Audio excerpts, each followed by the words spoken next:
one of the top 40 records being played on every radio station in the United States is a communication to the children to take a trip, to cop out, to groove. The Psychedelic Jackets on the record albums have their own. This is a special question.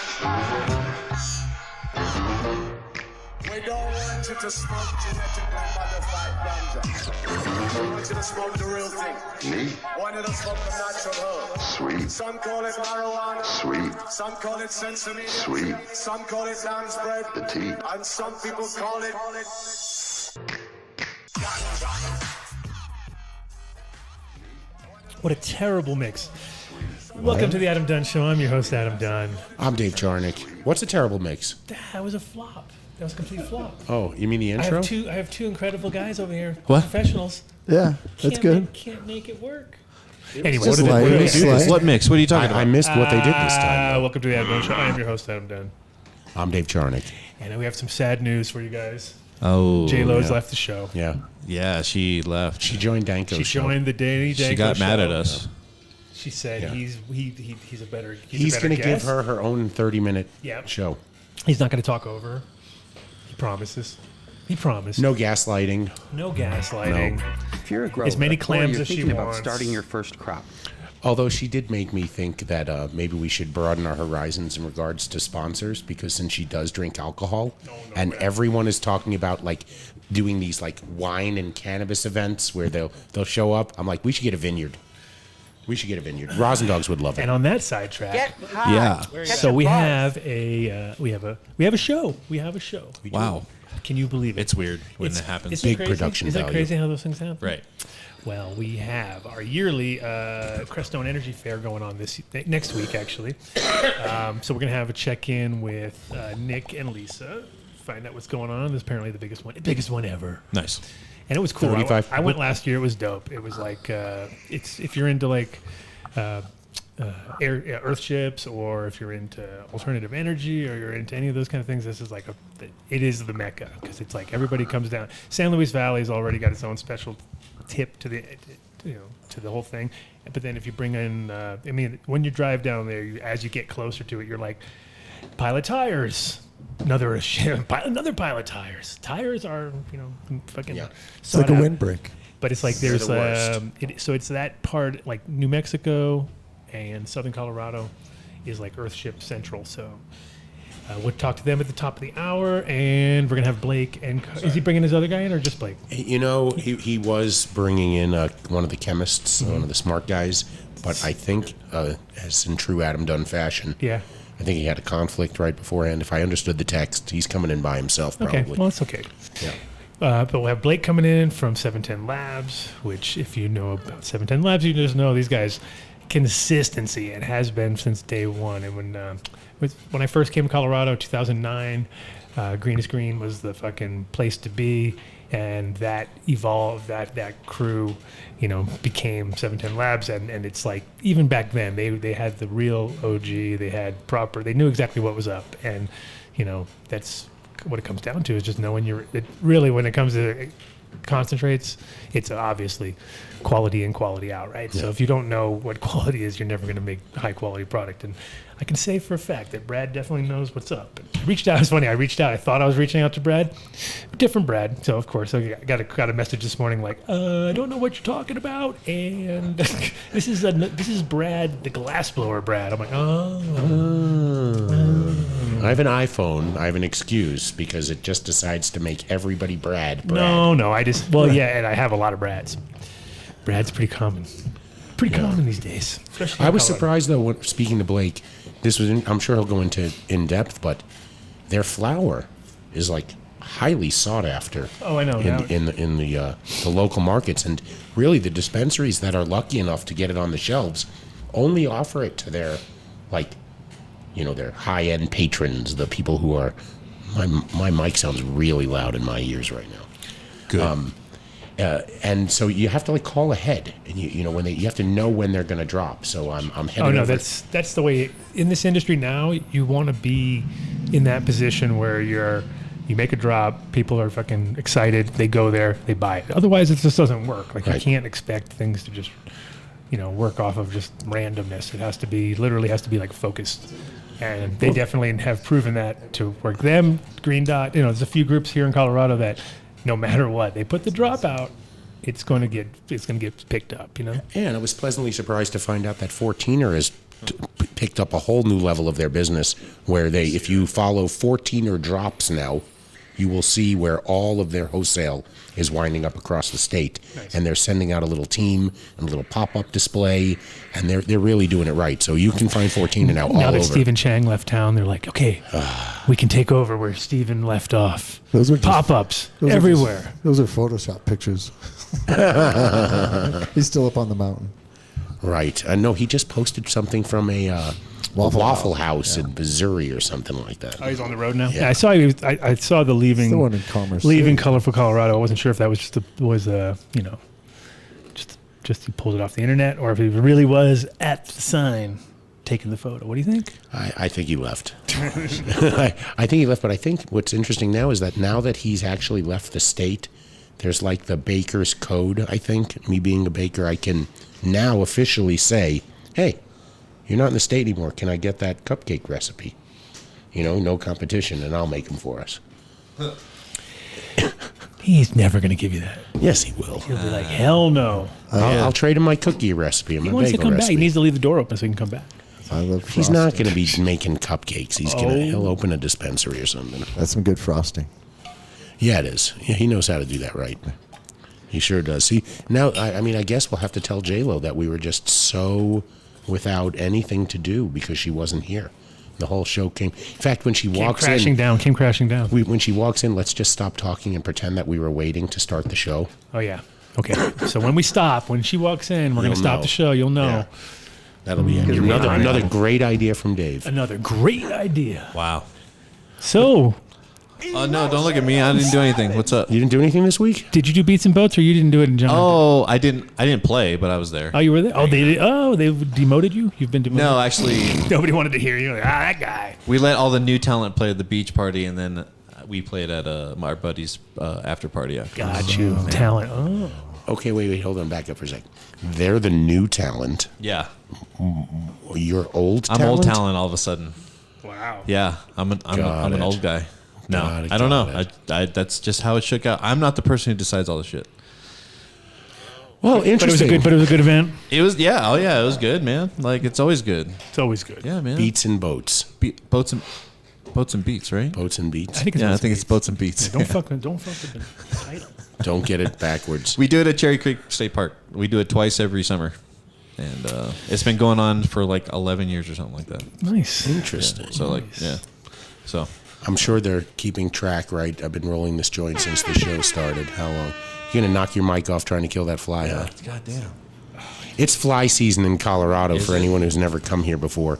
Pretty much from August until like November when they all die.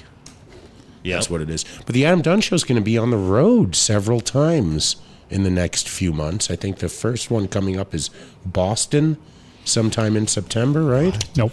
We're not doing that one now? No, it's 2 weeks from now. We can't. Oh. It's too much. We got the next farmers market. We're doing the next farmers market. Yeah. Got it. We are going to be in Oklahoma the first week of December for the Cowboy Cup and for MJ. Mid-November, MJ BizCon. MJ BizCon and MJ Unpacked. And then Oklahoma. Yeah. And then Oklahoma. So, and for those of you who wrote me your hate mail that the Carta Dunn deal didn't work, whatever. I apologize. It's their fault. They don't know why it didn't kick in, but it should Once be again, the available Dunn deal by tomorrow morning. destroys. No, we're blaming the Jason servers. Pinsky. I don't know what it does. I'm blaming Pinsky because he found out that the Dunn deal was 16% instead of 15%, and he fucking sent a poison packet or something like that. Totally. Yeah. Poison packet, as in like an information packet through the internet, or just like a packet in the mail that would actually poison you? Yes. Yes. So, yeah, J-Lo's stuck in traffic. She'll be here soon. Yeah. Oh, I know all about that. I was happy to see that states that we never thought would ever have anything to do with cannabis are now starting to write rules and regulations. Missouri will have regs up, and they just announced that Virginia is going to be giving away like $1 million scholarships all cannabis funds. People go to school. So we are moving forward. But what we still haven't done, and Vinny sent me the video last week, is the Kamala Harris is on video saying that if we elected Biden-Harris ticket, that they were gonna federally decriminalize cannabis, expunge records, and release all prisoners. What have they done? What have they done yet? What has happened? Nothing. Dick. Oh. Big Is dick. that a dick? No, zero. Bupkis. I mean, sort of. Wow, that's like a Zero. They baby Oh arm. yeah, you got fisted. That's what it is. They've done more damage than good. I have said this from before the election. The Democrats are shitty on cannabis. I mean, they really are. I'm not pro one side. I'm pro cannabis, and I don't think either side has a solution for it. But there's some shit going on right now. They're still arresting people all over this country. Right. I'm reading about seizures.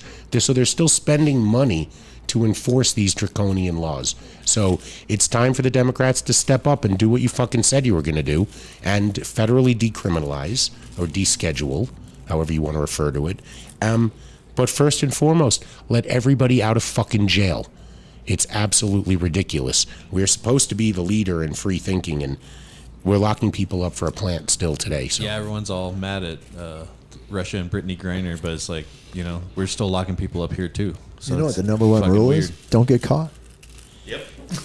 I know that's a great rule to happen, but you can sit in an exalted position as a white guy who blends in everywhere when it's used as a tool to discriminate against minorities. No, I got you. And the numbers don't lie. I had a doctor friend once. He's like, people keep saying that there's going to be like brain cancer when cell phones came out. Like people going to hold the cell phone up to their head. He's like, there's no statistics that say that happened. So maybe there's something else. Or then they said, well, chicks are putting the phone in their bra and they're getting breast cancer. There are no statistics that say anything. However, there are absolute statistics to show that minorities are persecuted and prosecuted at much higher rates than white people for cannabis. And people that are in jail right now, we're still paying for them. So that should end. Yep. There, I'll step off my rant. Dun-dun-dun. Dun, dun, dun, dun. The rant of the week. Yeah. For the last time, anything. People are going to think we have nothing to say because J-Lo's not here. I mean, that's just totally not true. Yeah, right. It is kind of true, but no. So Blake will be here at 5:45, and then we have Crestone Energy Fair people in a few minutes. Yeah, they're coming on at 5, so that's perfect. We're rolling right in, dude. We're going to be rolling right in. I mean, by the time you're done with that joint, the show will be over, and we can celebrate. It'll be the Blake segment. It'll be the celebration joint. Oh, and there he is. See? Uh-oh. He's quitting early. we're good. going to put him over here on this side? Is that what's going to happen? That's what's going to happen. Okay. That's what's going to I'm happen. assuming that's Blake. I'm going to guess, since I've never seen his face, and it's just Instagram. But there's a big guy with glasses here. What's going on? Uh-oh. He's sitting real close to Vinny. Just relax. Take your time. Take your time. We're still waiting on our co-host. That's how it goes around here. We should have her call in from I-25 in traffic. Give us a traffic update. Yeah. Traffic update with J-Lo on the crazy hour of... Oh, yeah. Yeah, it's like our morning show. Morning Zoo show. I am hoping to The have... Morning Zoo. J-Lo, how's the traffic go? You know, she got to do that deal. This show is worldwide. Pretend helicopter. There we go. Stop the what? And done. Done. Oh, wait, not yet. Hold on. Sorry. I like how Dave rolls a joint and there's more weed under where the joint was rolled and in the joint. See, I have that same No, problem. I break up so that I can roll the next one right after It's that. a good excuse. I have Was a that good same. excuse. I try. Precision. I Oh, know. wait. Regarding the next bar, Terp Town, I learned a little bit about the food truck industry. Uh-oh. That's a ripoff. Yeah, we don't need them. Holy fuck. You can I get was the internet for so that. surprised. They're all uppity now. They all think they got like a rolling fucking Michelin star restaurant or something. You're like, something, dude, right. what? No, Like- I'm not giving you a guarantee. Like I'm standing outside. I want eating this, bro. guarantees that I'm going to make $2,000 in the next 3 hours. But you have to listen to what they said. I don't know if I mentioned this. They want $2,000 guarantee, right? Yeah. But here's how it is. The pizza I place wish I I made spoke with, $2,000 and then fucking. they can Right. only Exactly. serve, that's if they were serving constantly with no breaks, $300 in food an hour.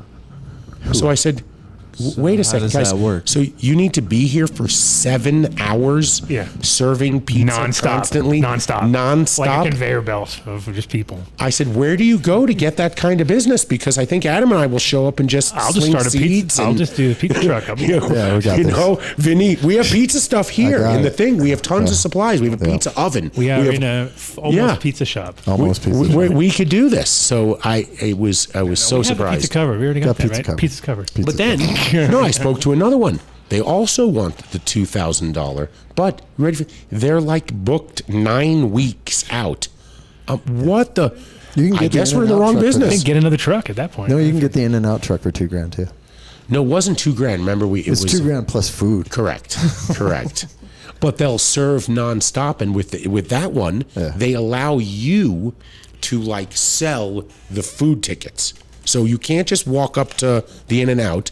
You have to come over and buy a ticket from us. Then you can get it. That seemed profitable. But how many double doubles can Adam eat? None. 0. Yeah. There you go. That's zero. perfect. So you got the full 0 out of me.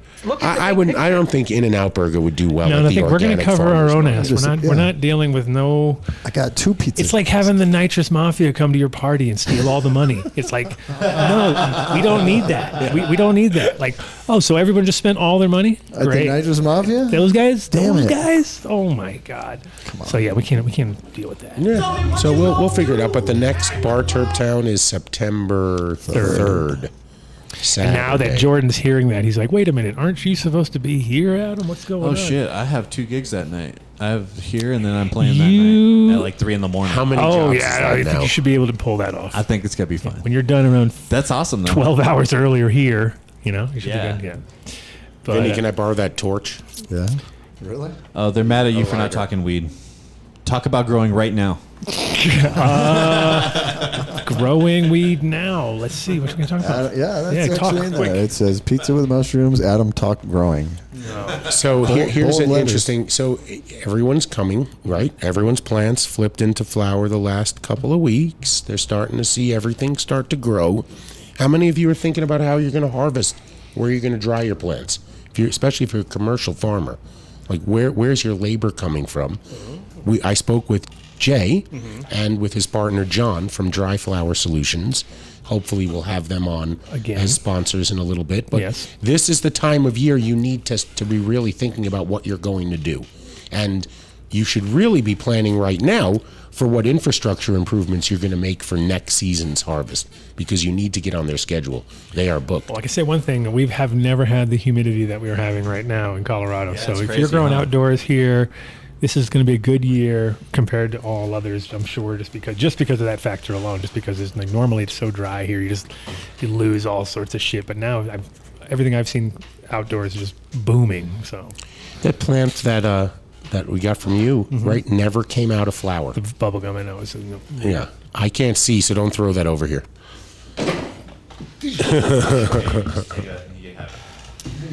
So I don't know, do they like us more or less or the same since we're not looking at the chat for the past few shows? They hate us now. Are we getting like lots of chat shit hates from us. everyone? The chat hates us. They're like, you guys aren't listening to every single word we say because it's our show.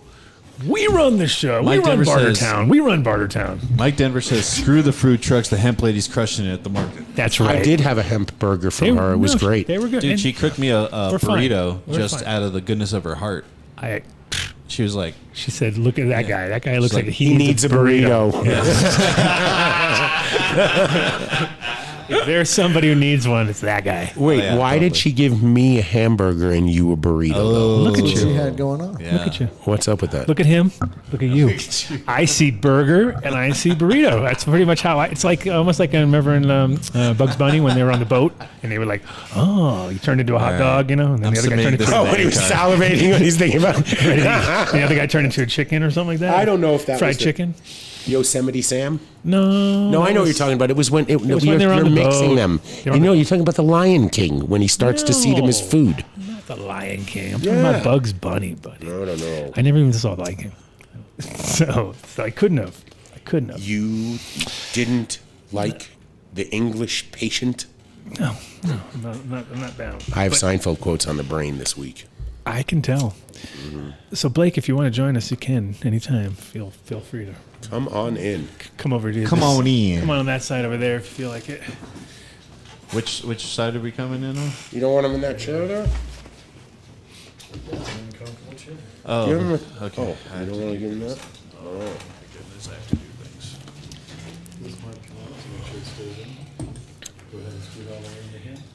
And get We're right gonna up have, on that I'm mic. going to have some guests calling in a minute anyway, but then at least you're part of the conversation. Sitting over there like, I don't know what they're saying. They're just talking. So, welcome to the show, Blake. Welcome, welcome. Yeah, it's Buck, B-U-C-K, back in the house. Nice. Boxster. What's happening? Nothing. I got a text message from my friend Ronnie. Hold on a second. Turn your mic on. Mic's not on. You got to be right up on the mic. Yeah, my friend Ronnie said to say hi. Ronnie. Yeah. We can call him in New York City if you want.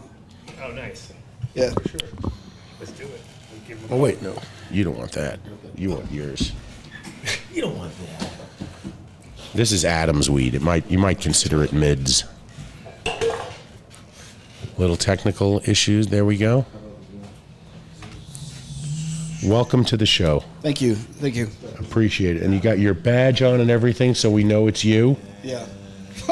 Should probably hide that. Come on, guys. Get it together. What happened? Turning off mics left and right. It's all good. I'm back. Thought you cut me out.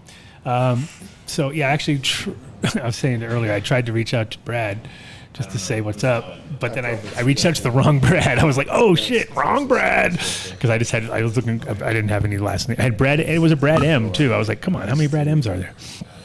But so he's still part of, he's still 710 Labs, like, sort of connected, or how does that work? Or Are we talking about Ronnie in New York? No, I'm talking about Brad Milsham. I don't. Or What? confusion. We're very confused at the moment right now. Me too. Yeah.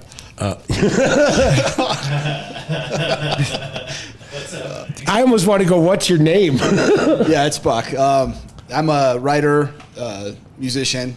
I first met Adam Dunn in Amsterdam in the year 2000. So I'd seen some of his works over there. Oh, nice. Okay, so it's good that we're confused because now it adds Yeah. to it adds Not 710 Labs. Okay, because I was already like, wait a minute, so we're getting real confused here. But that's This cool. is the big production value on this show. We just see. I'm not the only one who did that. Remember when I invited that guest on the show who waved to us when we were at Area 420, and she sat down and none of us knew who it was. The girl? Yeah. Yeah. And we were like, okay, we've had a few. All right, tell us who you are. Give us the whole spiel. My name's Buck Barnes. I'm a musician, a writer. I just came out with a book on Exactly. August 4th. Now I remember you sent me Yes. the tag. Okay, cool. I'm glad now I'm getting it's all coming together. Because Blake's in his car listening to the show right now, going, "That's not fucking me, man." I'm not even there. How am I there? He's like, how am I there? You should have made it, Blake. Yeah, no, but he's not on until 5:45. We just thought he was early. I was like, wow, he's early. That's not very stoner-like of him. But well, cool. So could you tell us a little about the book and tell us a little. Let's recap our initial meeting. For back those in of the us day. who don't know what the hell is going on right now, maybe give us a full recap. Yeah. Well, first, I'm really glad to be here. Thanks for letting me show up. It's good to see you guys. And I'm all right. The book is about a pandemic that started on Mars. There's these scientists that live on Mars, and they released a pandemic on Earth. And we got to take issues with that and send astronauts there. And it's a science fiction novel, and it's not very long. It's 165 pages. It's an easy read. It's like Steinbeck or Hemingway, something like that. Small novel. And this is your topic. You came up with this concept of a pandemic on Mars or on Earth released by Martians. I did. People weren't happy with me in 2018 when I was telling them about this pandemic, and there's alien contact involved and space archaeology. And Were you one of the few people that was stoked? Where it was like, yeah, See, I was right. pandemic, perfect timing, book came out, nice. Like, this is gonna help out sales immensely, or not? I was just as shocked as everybody else. Yeah, it must have been weird, right? If you were on that tip, like writing about it and making up scenarios and shit. How many of those emulated reality? Like in the end, like was there a few like actual? You're like, wait a minute, that's out of my book. That's a really great question. So when the novel is out this year, but when the story started in 2018, they still had yet to find water on Mars. So people thought that was far-fetched. But then they found the polar ice caps there. Some of the stuff is historical. Like they have the rover that's stuck. We lost a rover up there. So it's kind of like science fiction. Crossing over a little bit with, that's cool though. And I mean, it's funny when like I had the same thing with when I was in Amsterdam. I came up with a concept at one point. I was sitting in a shop and I was like, if you just replaced weed with cheese, right? And like instead of having coffee shops where everyone is in there to buy weed, they're buying cheese and they're really getting into it and they're all, like looking at the list. And so I had this whole, I wrote a little, sort of a synopsis I didn't put together any kind of real too much. I was like maybe a 10-page sort of synopsis, and it got really weird because all of a sudden France, like it's in my story, it was about, EU gets combined, some enzymes like that fuck up with certain people's medications. All of a sudden, there are people dying. They can't use these cheeses anymore because they're dangerous. And then a couple years later, they figured out that cheese hits the same receptors as opium and morphine. So they're like, I'm like, dude, I was on the same. They were like, they're saying exactly what I was saying, So it was kind of like the same deal where I was like, fuck, it's coming true. It's always weird, right? Are you talking about your shop you had in Amsterdam, Hempworks? Yeah, exactly. World class hemp shop there. What year were you there? I first met you in the year 2000. I visited your shop a few times that year and the next year, and you were quite a fixture there, really on the scene. You were also there before the euro took place, the currency. Yeah, that's about right. Exactly when you got there, right? It was like the year of, that was crazy. And that's what's happening now here, or was about to happen. Whenever they go digital, we're all fucked.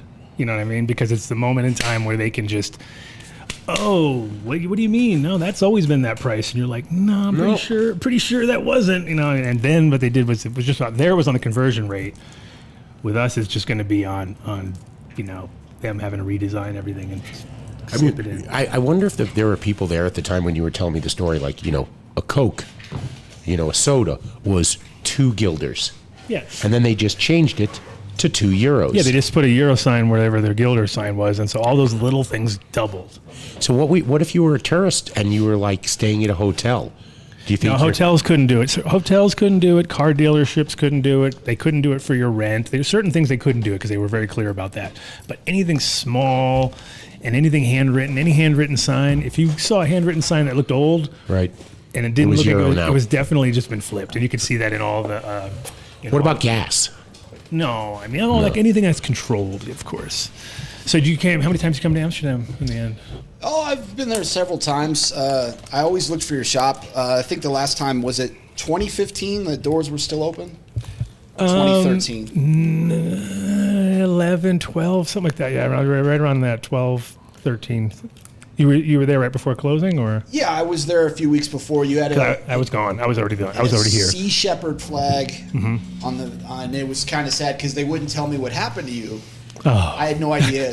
They wouldn't tell you. They would keep it all secret. Yes. Well, because they didn't want you to follow them and go to America. They would have they were flocked here. It was on CNN. Right. Well, they had some. Hey, Nick, welcome to the show. Hey, thanks. Is Lisa going to join us too, or is it? So Lisa is at the moment on another meeting. I don't think she's going to be able to join me. I'm actually sitting in the office of Lydia Schultz, who's our coordinator for the talent and the speakers, and I'm not quite sure where she is. So, well, you got good internet. You got good internet this year. You got good internet, and she'll figure out that I'm here because. And we didn't leave you in the waiting room like we did last time, right, Mark? Yeah. Right, Mark? Yeah. I see. I had to scold everybody today. Like, we got to get him in the show, and we can't leave him hanging this time. Thanks. Well, cool. We have a surprise guest in the show at the studio too, so we're just.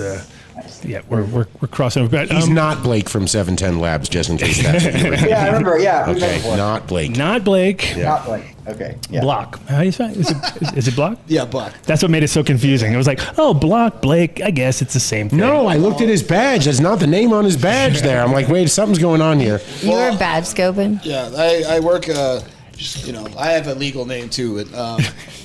Do you? You know, but I was lucky to be there in Amsterdam in 2000.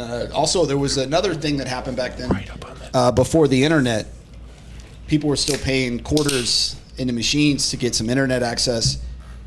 So you saw a lot of history change really fast. Oh, right. No, for sure. It was definitely the not the same place it is now, 100%. Like, you go there now and you're like, okay, Amsterdam is overrun with people. It's like it's so packed with people, and you can't really, none of the shops have time for you, where they used to be a little bit more like, it was a more slower paced. You come in, everybody's chill. Now it's just like backed up with people, like, you know, just like the Domkring is crazy. It's nonstop. Were you plugged in the scene back then? Like, you were able to go to parties and... Oh, fuck yeah. Yeah. Adam, I was go to the a party. I think he threw something called the Retox event. That was that was a once a month Sunday drum and bass party. But Amsterdam was one of those places that it was like a big village. Everybody kind of knew each other, and like so we groomed every doorman with hemp clothing over the years. Like, we'd be like, so hey, you look like you're a triple X. The guy'd be like, yeah, quad X, you know, and you'd be like, all right, so what's your favorite color? They'd be like, black. What's your favorite number? 666. I'd be like, all right, I'll be back next week. Come back next week, give him a baseball jersey, black 666 on the back with their name. Now they're fucking like, you're in for life. You know what I mean? So we had that with it was funny because for years we go to, all the doormen would wear them to be all proud of them and shit, you know? So we had some little angles worked in between that and giving them all weed, obviously, and hash and things like that. Most of the doormen didn't even smoke though. So it was like, it didn't really work, you know? But I was making flippos back when flippos were really hot. So I was making hash flippos, and I'd bring them in, and they were like fighting over these things. What's a flippo? What's a flippo? Yeah, I don't know what a flippo is. You know what a flippo is, Mark? Mark knows what a flippo is. I don't know what a flippo is. You don't even know what a flippo is? Vinny, you know what a flippo is? Oh my God. No, he doesn't know. What is wrong with everybody? What's a flippo? Okay, so flippos were Bob. collectibles. Yeah. They originally started off in like Hawaii for some fruit company, some fruit juice company, and they had these little they called them pogs. Oh, I know pogs. Right, and then the flippos were after pogs. Same deal. Oh. Come on, pogs. Oh, pogs. All right. I know pogs, but I'd never. You mean those little flippos. like chits or something that you? And it was papaya and guava drink. That's why it was called a pog, which is really weird. I love that strain, Papaya straw and guava. Oh, we have Straw Nana here from 14. I never knew that about that. Did you not? Did you not? Okay, so well, now you're here chilling. Now we know you're not Blake. I'm not Blake. Cool. We're gonna jump on to Nick. Wait, hang on. How do we get your book? How do people buy your book? But he's gonna stay. Oh, okay, We've got good. plenty All of right. time. But yeah, tell the book. Tell us about the book now. Give us a People book. might want to buy it right now. Yeah, get the book. Give us Oh, a but I book. wanted to talk to Adam about Amsterdam. We will. Don't worry. No, you just chill. You just chill. We can switch you to this side after when Blake comes and whatever, and then we'll be even more personable. But so Nick, Yeah. 33rd. What a great number, right? Yeah, totally. It's our Jesus year. It's the big year. It's a big one, right? And apparently it's a pretty big one, right? I mean, you guys got a bunch of support this year, it seems like. Yeah, we do. You know, every year it's been, I think I started working in the Energy Fair about 5 years ago. And just to kind of give your listeners a little background. So this county, Swatch County in Colorado, doesn't have building codes. So as a result, you can build Earthships like you can build in Taos. You can build straw bale houses. You can build out of pretty much anything you want. But as a result, there was a need to create a way for people who had built these types of houses to teach people who wanted to build these types of houses, right? So 33 years ago, this event was born to educate and empower people to build in a really avant-garde and sustainable way. And it was kind of like a ragtag event for decades, really. And, my background is in event production and festival management. And so I kind of came on the scene and was like, okay, I need really good parties if I'm going to live here. And so I started You and J-Lo both. parties, and this is one of them. This happens to be the bigger one in town. The event itself is August 27th and 28th in the town of Crestone. We have natural builders from around the country coming to do demonstrations of Hempcrete, Aircrete, Papercrete, straw bale, Earthship construction, Adobe bricks. Wow. Let's see what else. What's Aircrete? Hell if I know. Come find out. Come find out. It's like it's imaginary walls. I swear to God, there's a wall. There's really a wall here. Know, but you just got the company that's doing for 2 days. They have these forms that they're going to build, and then they're going to reveal it on the second day of how to make it. But apparently, with Aircrete in particular, from what I think, I know it's this group. It's this group. They made their first house when they first started with just $9,000. Wow. Yeah. They build these bricks out of like mud and stuff like that, and like somehow infuse air into it. And so they're able to build these things with basically nothing, and they're extraordinarily strong, and they can build these really beautiful structures because they're not dealing with wood, so they're not dealing with like straight down stuff. Yeah. So they can build these domes and like really beautiful flowy structures for almost nothing. It's an amazing way for people to break free of the like mortgage bullshit. If you're able to build your house for even $20,000 and you don't have a mortgage, you don't necessarily have to have a 9-to-5 job, right? Where you're slaving away trying to afford your mortgage. No, for sure. That's a big part of what we're about. Is like not only building your own house, but also it's expanded into regenerative and really sustainable gardening practices and large farming techniques. We're over 8,000 feet in altitude here, right? Yep. It's a pain in the ass to grow anything. I'm sure your pot growers know that pretty well also. Right. And then it's also turned into a renewable and really amazing energy generation. So like one of the things we have demonstrated, it's going to be demonstrated at the event, is what's called wood gasification. So it's an alchemical process where they take wood char, like charcoal, right? And they compress it and turn it into gas that then can be compressed and used like propane. Yeah, I've seen cars. That's what a mitt does. I've seen cars done like that too, where you just just keep feeding it wood. You're like, really? It's a wood-powered car? Nice. Yeah. It's like end of the world shit. Russia, they do a lot of that. So cool. In Russia, they do a lot of that in places like that because they have tons of wood, and they're like, no shortage of wood, that's for sure. So yeah. Well, and then it's that's kind of what this event is about. Is like trying to be more self-reliant and not having to assume that the resources that we have now are going to be the resources that we have in 5 or 10 years. Can I ask you, you mentioned that you're about at 8,000 square foot. So with 8,000 feet. Oh, 8,000 feet. I'm so sorry. That's what I really meant to say. I've been smoking. Can I ask you though, with climate control of that, is in the wintertime here or when it is rainy and things like that, what's that like? Is it helping you maintain the climate or does it get chilly in the winter? Oh yeah, it gets really chilly in the winter. It gets to like negative. It can get to negative 30 or 40 here. It's pretty chilly. In fact, I that's officially chilly at that point. Negative. Yeah, it's like you walk outside and your breath immediately freezes and drops. Right. Wait, you're in Crestone, not Antarctica, right? I am in Crestone. Yes, that is minus 30 or 40. Yeah. That's like Wyoming too. That's when you go outside and throw the water in the air. And it freezes in midair. When is the temperature that propane will stay liquid. So propane, they'll actually sometimes they'll accidentally release some propane when they're taking the thing out of your tanks, and it's so cold here, it'll look like liquid mercury dancing around the ground. Wow, it's wild.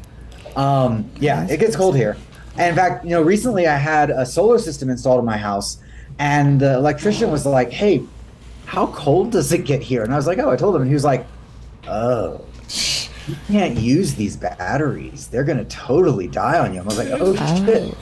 He got me a Tesla Powerwall X. So I ended up having double the electrical output that I needed and double the warranty. So rather than 10 years, a 20-year warranty, and is rated for even colder than what we have here. So I was excited about that. But yeah, it gets pretty cold here. Definitely a good move though before you figure that out. Like, oh, so wait a minute. So these batteries don't work in this temperature. I need new batteries. Yeah. It'd be a whole new game if they're not around, So. Well, it's like I hired a solar installation company to actually deal with all the logistics as opposed to like trying to figure it all out for myself because I really don't have time to do that.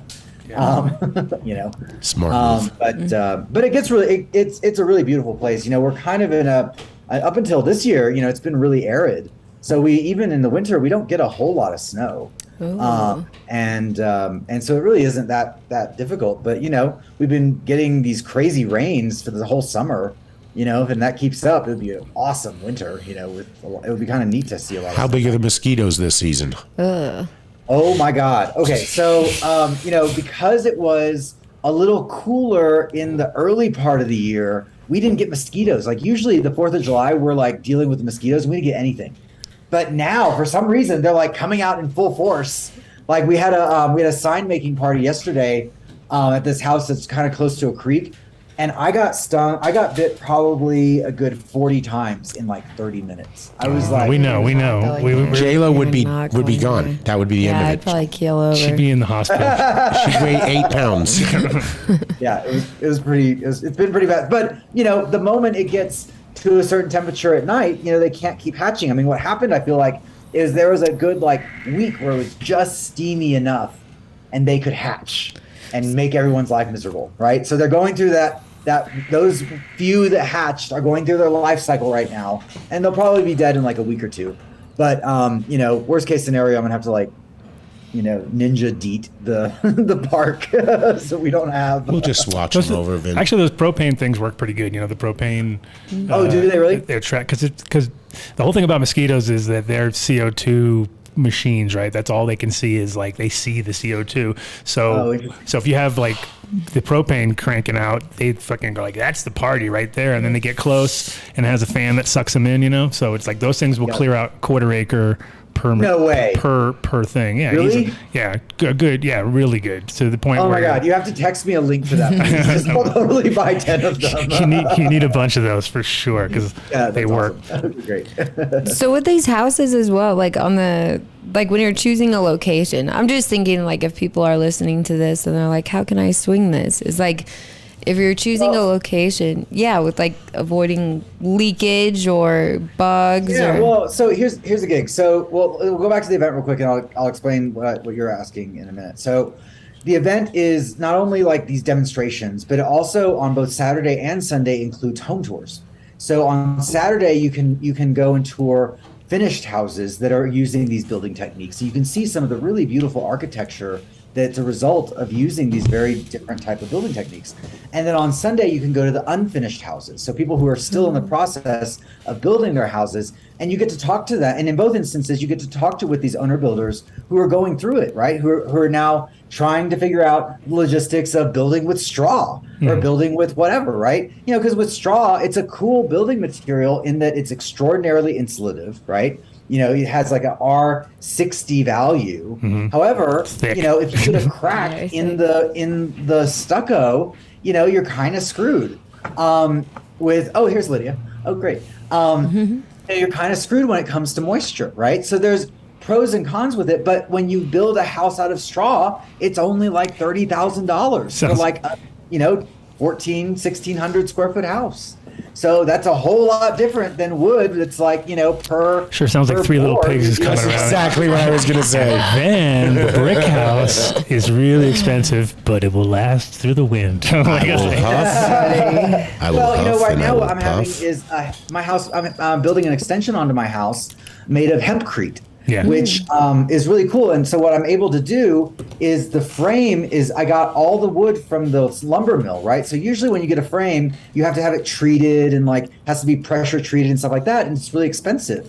But if you get it rough cut from the lumber mill, you have it costs literally a tenth less of what it would cost if I were to go to, a lumber yard that has it treated, right?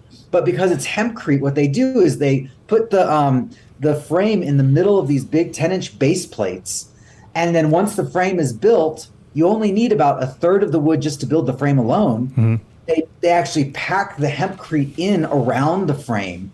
And as it cures, it's harder than concrete because hemp is extraordinarily, connected, right? Yep. It's waterproof. It's fireproof. After it cures, you can put a torch onto it for 10 minutes. It won't even have a single little ember. It's completely fireproof. It's mold proof, rodent proof, insect proof. It's an amazing product. And it's literally costing me a third of what it would cost to build if I were to do it. And you just, obviously there's plenty of hemp in the valley, I'd assume. So did you pick, and you got all your hemp stocks locally? Yeah, the company I'm using is Rocky Mountain Hemp Build out of Boulder, and they're doing the formula for it And they build forms and they slowly pack it in over the course of 2 weeks. And it's going to be amazing. Yeah. And here's Lydia! Yay! Hey, Lydia. Yeah, the beauty with Hempcrete. I was going to say the beauty with him. Sorry. Yeah, go ahead. Person for the event. Nice. Yeah, I was going to say the beauty about Hempcrete is that it's like it doesn't take much material, and you can do it with a couple people and just take your time and work one piece at a time and kind of go around and just. I've watched guys with a couple pieces of plywood, a couple of sticks, you know what I mean? It's like as rudimentary as you can get, you know what I mean? Just poking out the air, just kind of get the air out of the thing and let it settle. And yeah, it was great. And once it's done, it's like harder than concrete. It's an amazing product. And it gets harder and harder and harder. They built actually houses in Japan that are probably about 250 years old now or something like that. And they literally were showing people like hitting the house with a sledgehammer and it not even chipping it because it was so hard. It was like it gets. We were just having this conversation yesterday. So with the lime that they mix in with it, it actually turns into limestone over time. Right. So it's literally 10 inches of limestone that are my house. Right. It's when it sequesters CO2 as it's curing, which is even better. Right. Exactly. So it's like negative carbon footprint in the sense that it's actually taking it out. As it's settling, and then it's filling in all those gaps with carbon, and then that's how it's getting stronger as it gets older. That's how it's starting to limestone. Exactly. There you go. So Lydia, how's it looking out there for the show? Hey, things are good. We're all set. The schedule's all set. We've got all of our guests coming in town soon, and just getting really excited to get on. The weather's on your side this year so far. It could be.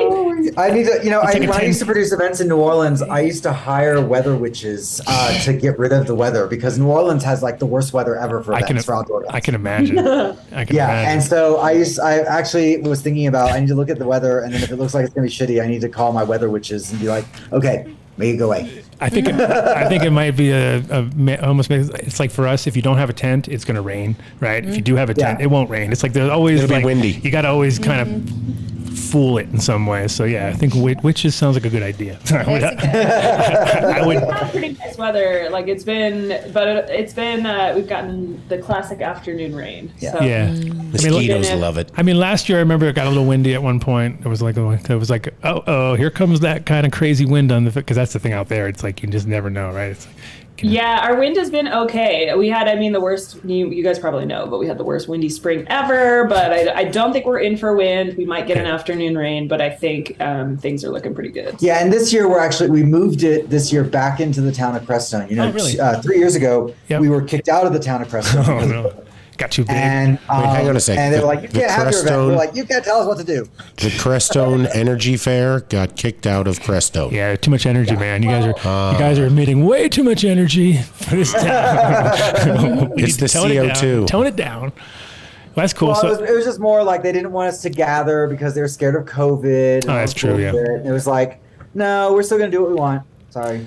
So we did. It's the best way. Oh, well, that's cool. So then it's kind of all over town a little bit in little bits and places, or.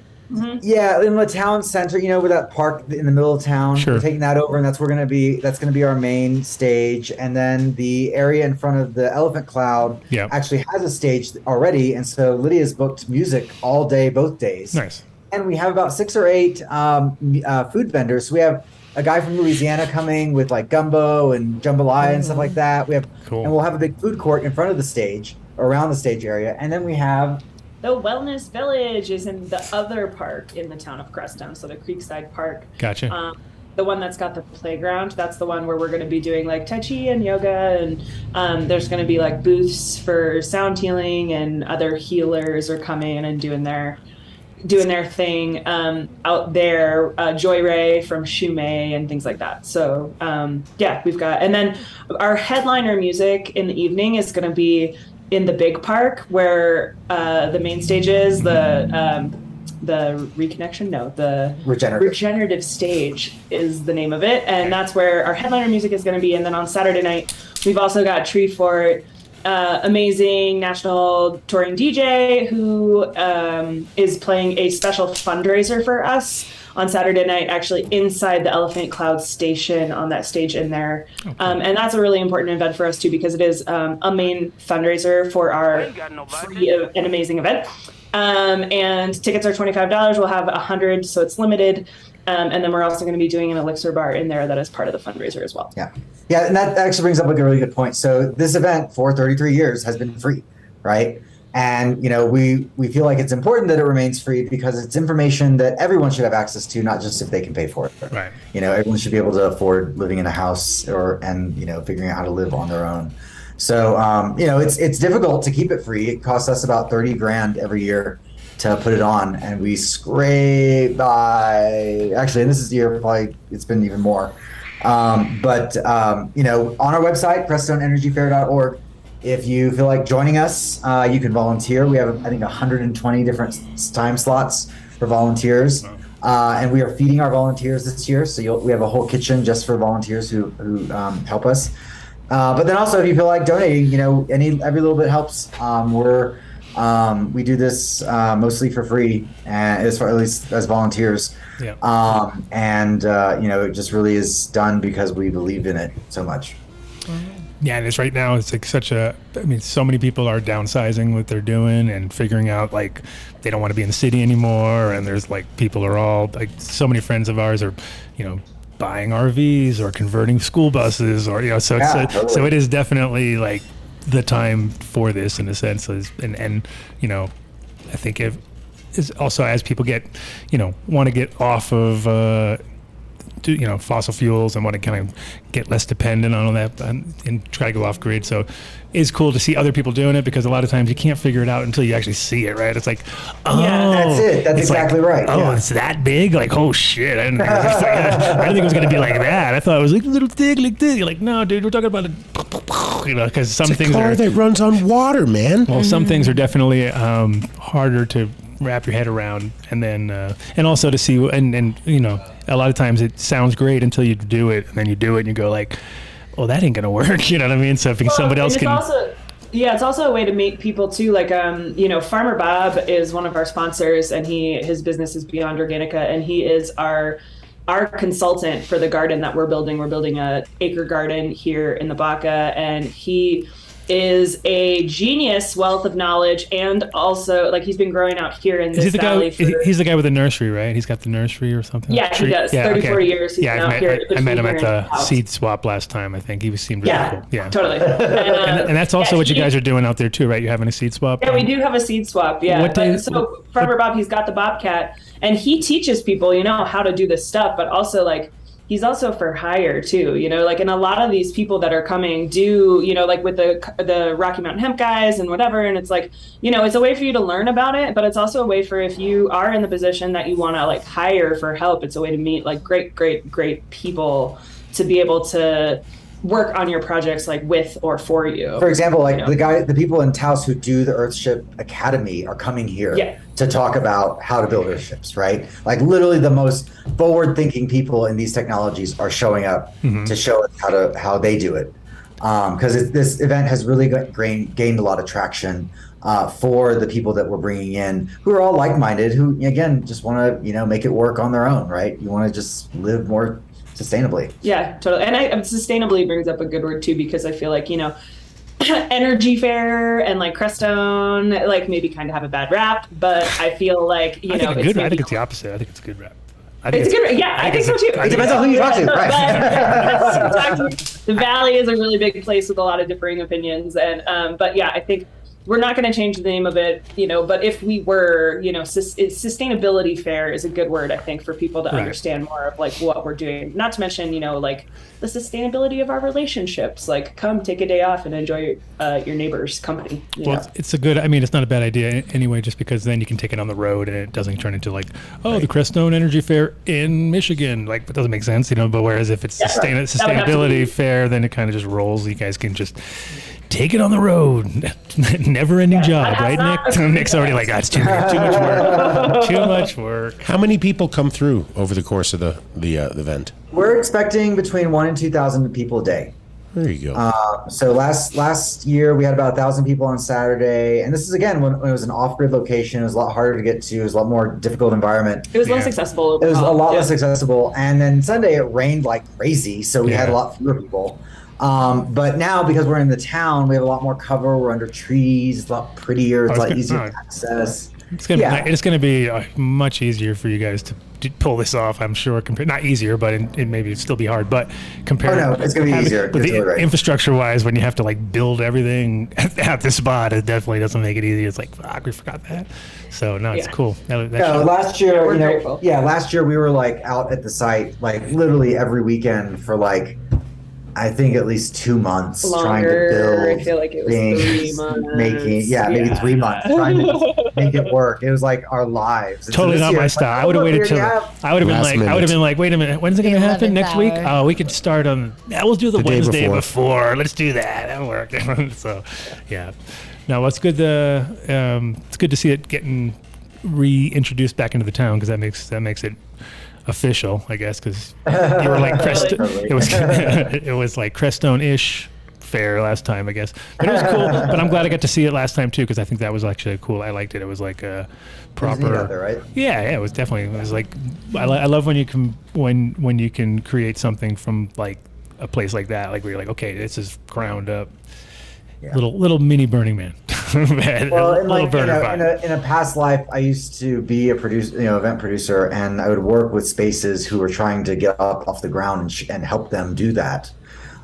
So it was kind of like, oh yeah, I know how to do this. It's gonna be a pain in the ass, but we can do it. Yeah. Really, we might have a little project for you in Denver, getting a little event center going. He doesn't know what he's talking. Don't listen to Dave. That's first rule on the show. First rule on the show. Okay. So what's the best? I guess everything's pretty much just Crestone Energy Fair on Instagram. I put the link on our thing, and then same with everything else, Twitter and. We are not, we need like 2 teams of social media people, I think, to advance to Twitter level, but we're on Facebook. Yeah, we're Facebook, Instagram, and our website is our major online presence. And there's even like, every year we have this amazing woman named Taylor Martin who runs this group called Rainbow Lightning, and she has kids programs. So, there's kids programming.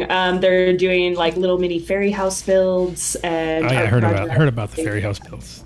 They sound cool. Put J-Lo's name down. They got like little timers, so the lights just kind of randomly come on and off. So you're like, "Wow, look, the lights came on. They're home. They're home. The fairies are home." Aww. Yeah, no, it's going to be amazing. I mean, it's definitely something for everyone there. Even if you're not interested in like the hardcore technologies, we're having conversations about. Well, we've opened it up because I think some of the Crestone, some of the feedback from Crestonians here was not just like, hey, is it the energy fair, like solar panels and stuff? And, that's where like thinking of it more as a sustainability fair comes in because, your health is a major part of, I think, the culture in Crestone and also the way that you can like access sustainability in your life too. I mean, if you're building this amazing house, but you're falling apart, it's not going to be that much fun when you get to the end of it, and if you can't have friendly relations with your neighbors to come have a housewarming party and once you have it built, so we're thinking about, permaculture. Sorry to use that word. I know it's like not super great term. But to encompass, we're encompassing, not just like natural building, but like natural living and like natural health and the many different ways that you could support yourself in your life on a more organic path.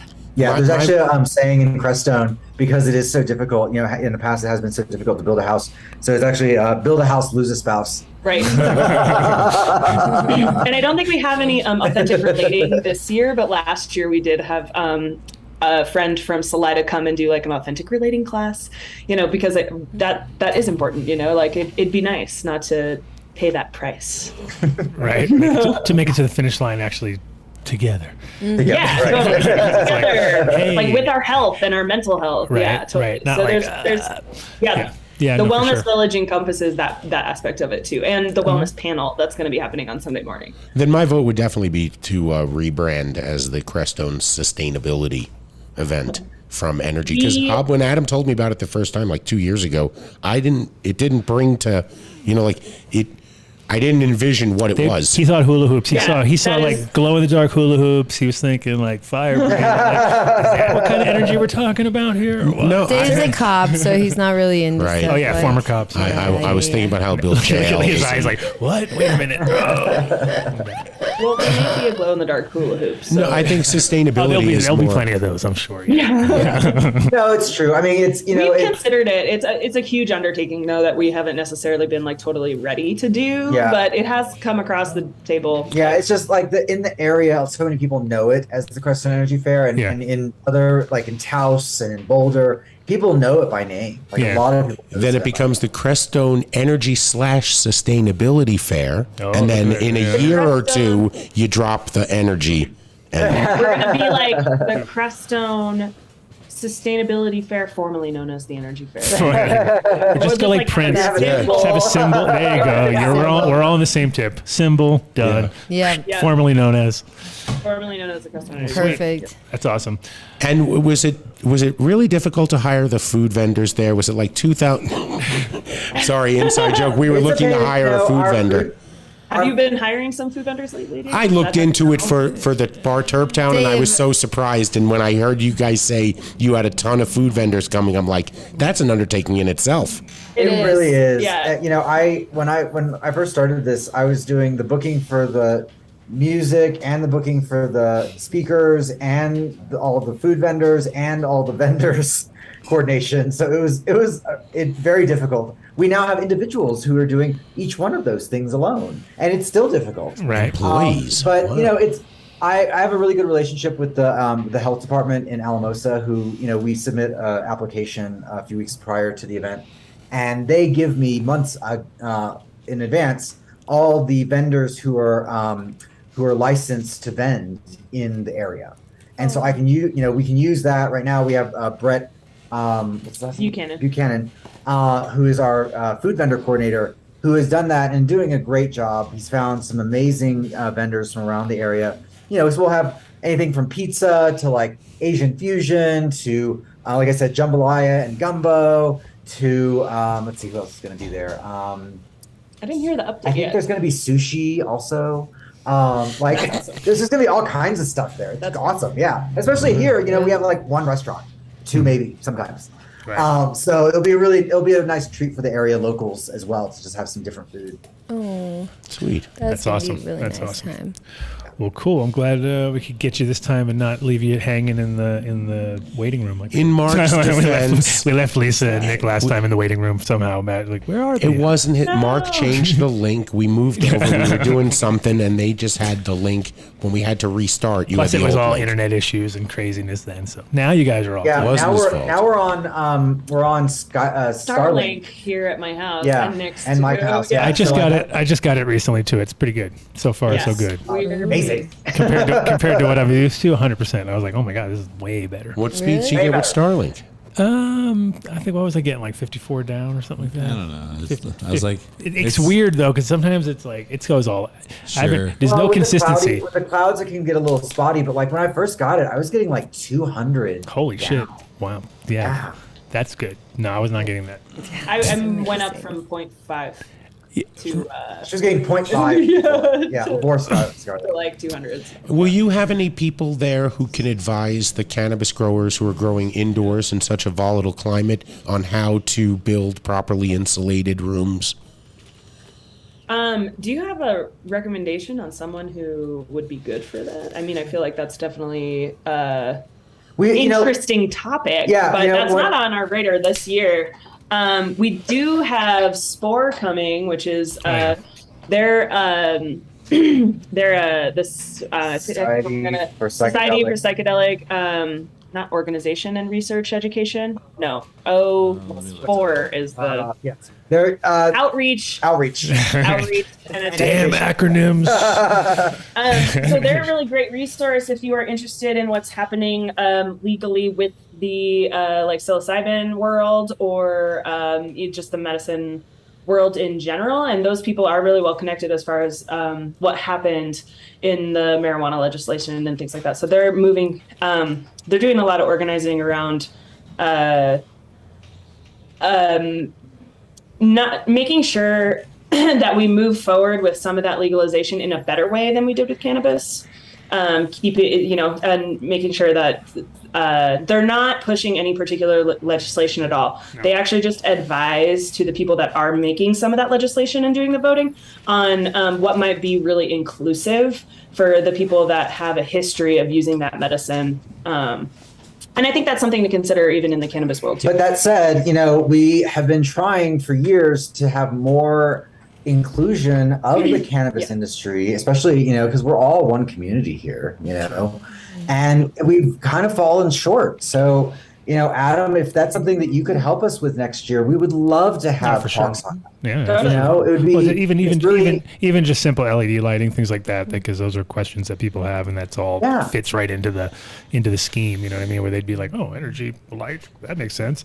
And so that would be something we'd love to include in the future. We just, we've tried to reach out and kind of fall short on anyone ever responding to us. I'm classic stoners. You're like, these weed guys, they don't seem to get back to us. I don't know. I'll get you in touch. Start looking at their emails,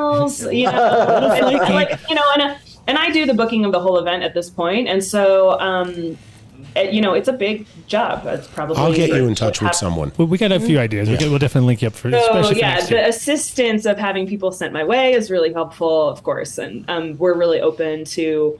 I feel really open to what people want to create with me for the event. We're also doing what's called an ongoing education series as a means of fundraising for next year's event. It's over now, but and so that could also be something. Well, no, we still have one in October coming up, actually. But our event's over, so the event for next year. It'll start for next year. So, however, that could be also something that we could engage with you guys on. To do, and what they are is weekend long intensives on a specific subject. Or one day. Some of them are one day. So we've done one. We did an Adobe build, and we did a straw bale build, and we did the hugelkultur here at my house. We did a mini Earthship at Goldie's. We're working on a alternative toilet composting systems workshop, but something like that's sustainable production and wheat grows. Sure. I feel like that is definitely applicable. Yeah, and people would be want interested. to totally be into it. It's just we try our best to do as many things as possible, but unless we have people come from those industries and helping us know who to talk to, it's almost impossible for us to really dial in on exactly that thing. Right. I certainly can't know everything about everything.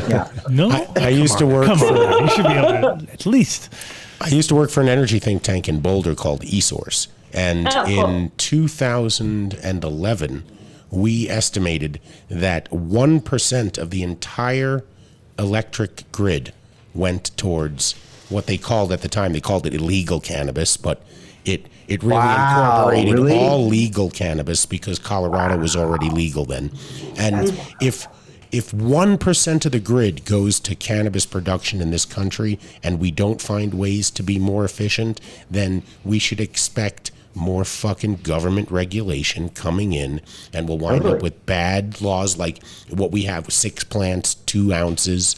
But one thing I wanted to bring up too, since you mentioned you're having a psychedelic people coming down and speaking, we've I guess the Adam Dunn Show has taken a position on Amendment 58, and it's an absolute hard no.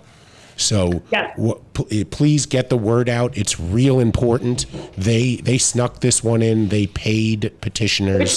Which one's 58? What is it? Explain it. 58 is the corporatizing of psychedelics in the state of Colorado that would take patient responsibility out of the hands of the patient. It's the Natural Medicine Health Act. Yeah, it's bullshit. Yes, SCORE is actually against both of the initiatives that are happening right now, and they think that we should wait and develop really, really inclusive policies. Same thing that with cannabis did the same problem. Had the same problem. Everybody gets exactly. That's what they're trying to prevent. Never take the first deal. That's always the Yeah, totally. Yeah, exactly. If they come to you with a deal, you're like, maybe think about it. Think about it. Well, having 2,000 people come down to your event, that's a good vote block right there. especially in your area, and to get them to vote no on this and to make sure that they don't just walk in.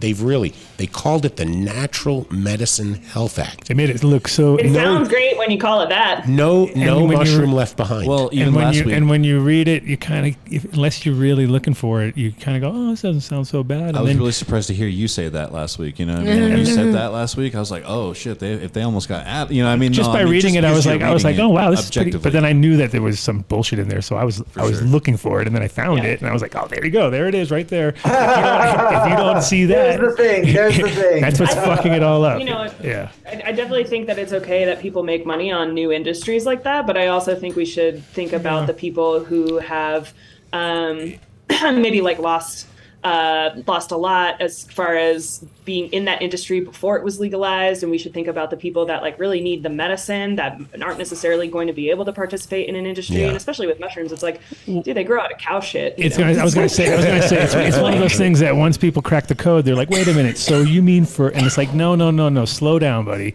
because it's easy to produce. It's hard. It's about the distribution, and you don't want it to be distributed stupidly, and you don't want it to get out there, and you don't want it to be commercialized. Let's move. Yeah, because he won't be on camera. We'll switch it. Yeah, switch it up. We have both cameras. Okay. It's going to be fine. I already got it. Don't let Dave know anything. Oh, you're good. There you go. It's all right. Don't worry about it. There's another guy over Jump here. in.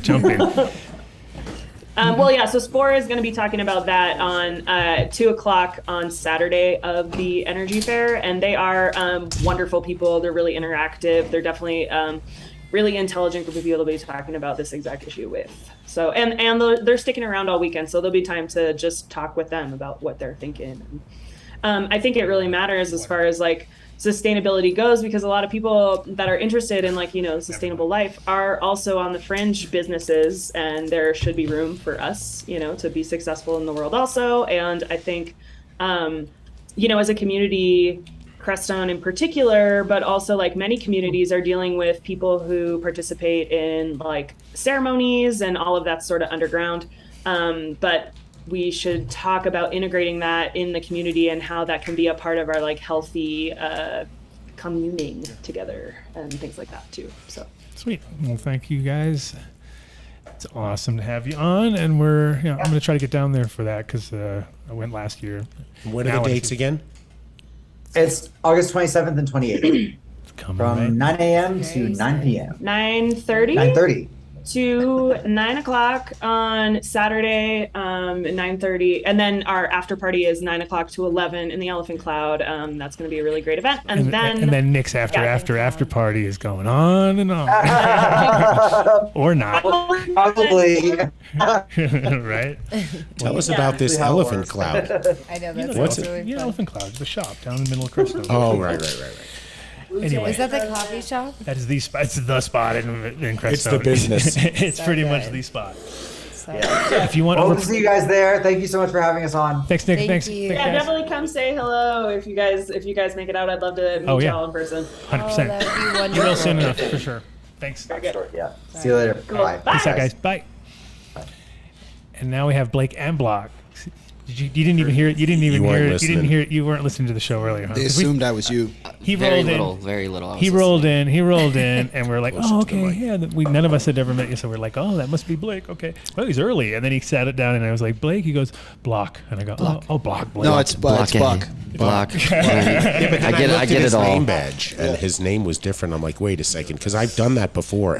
Somebody walked into the studio once and waved at us, and I'm thinking, oh, they didn't see it. Let's get him on, and I went, come on, and no one knew who they were. It's like, we're like, so who are you? Why are you here? Yeah, sorry about that. I kind of just stumbled on in. I texted No, it wasn't you, your fault. but I figured you were on the show. his fault. So okay. Nah, it was all funny. It's all good. So anyway, so Block wrote a book I did. about a virus. Yeah, in 2018, the story started. It's written. It's on Amazon right now. It's R.M. Barnes. You can check it out as a paperback. There's a e-copy. Basically, the concept that there was a science lab on Mars that released a pandemic virus on Earth, and astronauts went up there to wreck shop and make sure we don't wear masks the rest of our lives. So. And again, this is pre-pandemic when he wrote it. So that's what makes it amazing. Because then you're like, okay, that's kind of cool. Like, Sounds like I need a copy of that. I need to we check need, that out. we need to know what's happening. They come knocking on your door after the pandemic started and going, "What the fuck do you know? How did you know?" So the reason we figured it out was because I started a conversation with him. So I was like, I hit up your boss there, Mr. Melshanker or whatever, and he's like, ooh, he's like looking at me like I have no idea who you're talking about. Yeah. I'm like, wait a minute, is he still part of it? Wait a minute, I'm confused. What's going on? Good old Brad. Yeah, he's doing well. He's actually on the East Coast right now with some family. I just talked to him a few days ago. So Brad Melshanker owns 710 Labs? Correct. Yes. How did I not know that? And that's why I thought it was hilarious, because he's like, hey, 710 Labs is going to be on. Is he listening? Brad's going to be on. And I don't know if Brad is listening. What's going on, Brad? How are you? I hope you're doing well. Oh, and the funny part was that I went on my phone last night. It was late, and I was like, oh, Brad M. It must be Brad 707. I was like, it wasn't Brad. So it was a glassblower named Brad. Oh, really? Back, he's all, I'm not the guy you're I'm thinking. not the guy you're looking for. Yeah. Exactly. No. So I got double confused, but I'm glad to hear Brad's still doing. I He's- mean, I see him. I see what he's up to, so I know he's doing good. Yeah, he's still doing well.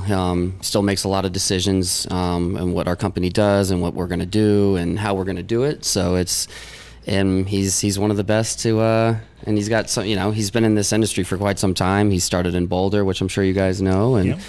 I mean, it was my go-to spot. Like when I first moved green here, is green. When I first moved here, I was living in Golden, and that was it. It was like from my house to the green is green and back. That was pretty much. That would probably be my day-to-day route as well if I was here that time. Well, he's the one that introduced me to Spencer and Adam. Yes. Yes. And now Numbnuts is a sponsor of the show, actually. And how's he doing, by the way? I haven't seen him in a. They both own Breckenridge Organic Therapy. Shout out to Breckenridge Organic Therapy. If you're up there, you should try them. They're fantastic. Don't get all the way, to Vail and decide to buy cannabis. You'd be not wise. It's actually my account, the BOT boys. So those guys are some good friends of mine. And yes, if you're in Breckenridge, go to Breckenridge Organic Therapy. 100%. Randomly cruising Reddit, and someone was like, "Oh, check out this good bud I got from Breckenridge Organic Therapy," and they put it up as a post. Yeah, so definitely. I mean, from day one. Even the jars, like they haven't changed. It's still the same. Yeah, look at J-Lo. He's still got the quality. Yeah, crack into it. That's some Randy Watson. It's the Runts crossed with the Wedding Crasher. And does everything come in a glass jar? Yes. All of our pre-packed, all of our pre-packed flour comes in the half-ounce jars, and now we started this as of like a couple months ago. We just started releasing quarters, so people are stoked on that. You don't have to drop $200, $190 just to try our weed, so you can go a little bit lower. We're also doing pre-rolled joints now and all that good stuff. So this is fire. This is sticky herb. We were talking about this the other day about how why do dispensaries not have that that it sticks to your finger herb anymore, and you just broke the mold here. I mean, when I first moved out to Colorado, I was like, this is Colorado weed? I was like, it just crumbles. And then it's funny, I came across 710 Labs probably 3 years after living here and fell in love with the quality, the flavor. I remember the Sweeties. It was the Sweeties that I picked up. Face Off OG crossed with White Tahoe cookies. I'm a big OG fan. And my first bowl I smoked, I was like, yeah, these guys know what they're doing. So some of the stickiest. Where did you come from when you got here? Pensacola, Florida. Okay. Yeah, I graduated from Florida State in 2013. I was in medical sales a little bit before this, working for a toxicology lab, and couldn't really talk about cannabis as much to my bosses at that job. So, but I kept my cannabis consumption pretty private. And my old bosses had they didn't really know I smoked as much. But I wanted to get into this industry, so I didn't have to do that. I didn't want to hide what I enjoyed to do and how I like to meditate and medicate myself as well. So I think I first became aware of 710 when we did the show before you joined J-Lo at Spencer and Adam's office in Boulder, right? And they brought us a few grams. It had that fire packaging for one, and it was, amazing concentrate.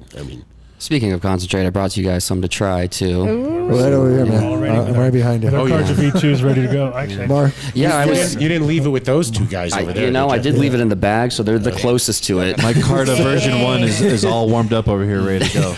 I think that's a version. Oh, yeah, it is a version. It is a version 1. Thank you so much. So, I mean, it's like the 1.5 because they did the LED light Right. that pops up the middle. So this is some of my favorite hash right now from us. It's the blueberry haze crossed with some guava. I did my own little concoction. They didn't come mixed together, so I just threw them in the jar together. Sweet. Very, very. I mean, those chirps just really jump out of that jar. It looks But like total. It looks like total makeup. Did you just say maybe it's Maybelline? Maybe look at it. Looks like Pretty. So like 11 years like lip gloss. ago, It looks like lip gloss. I used to, it Straight does. up, you know. I used to be the head grower for a place called Headquarters, and we used to only wholesale with one another for like $6,000 a pound at the time, and it was black cherry soda that you guys would get from us, and we had such a good relationship. Talk about the owners after, and one of my clients, it's really nice right now, is he works he's really close with Brad and things like that, and everything I've seen for 11 years that was really consistent. And I know that they've gone through really tough times with like the state and transitions and troop through. it has been. I mean, even since I've been here, it's been just a roller coaster of how this industry is kind of unfolding. I mean, in a good, not very much bad way, but I mean, yeah. I honestly wish I was out here 11 years ago when it was all beginning, so I could see it from day one. But I've heard stories from Brad and Skelly and a couple other guys, even Danny Carroll, who is a big mentor to me. I looked up to him, started an Instagram page because of him, and just taking all photos of cannabis and hash. But it is crazy just how the laws, since I've been in the industry, have just kind of moved around a little bit. It's who knows where we're gonna go. You know, this is the third inning of 40 innings most likely, so we got a long way to go, and hopefully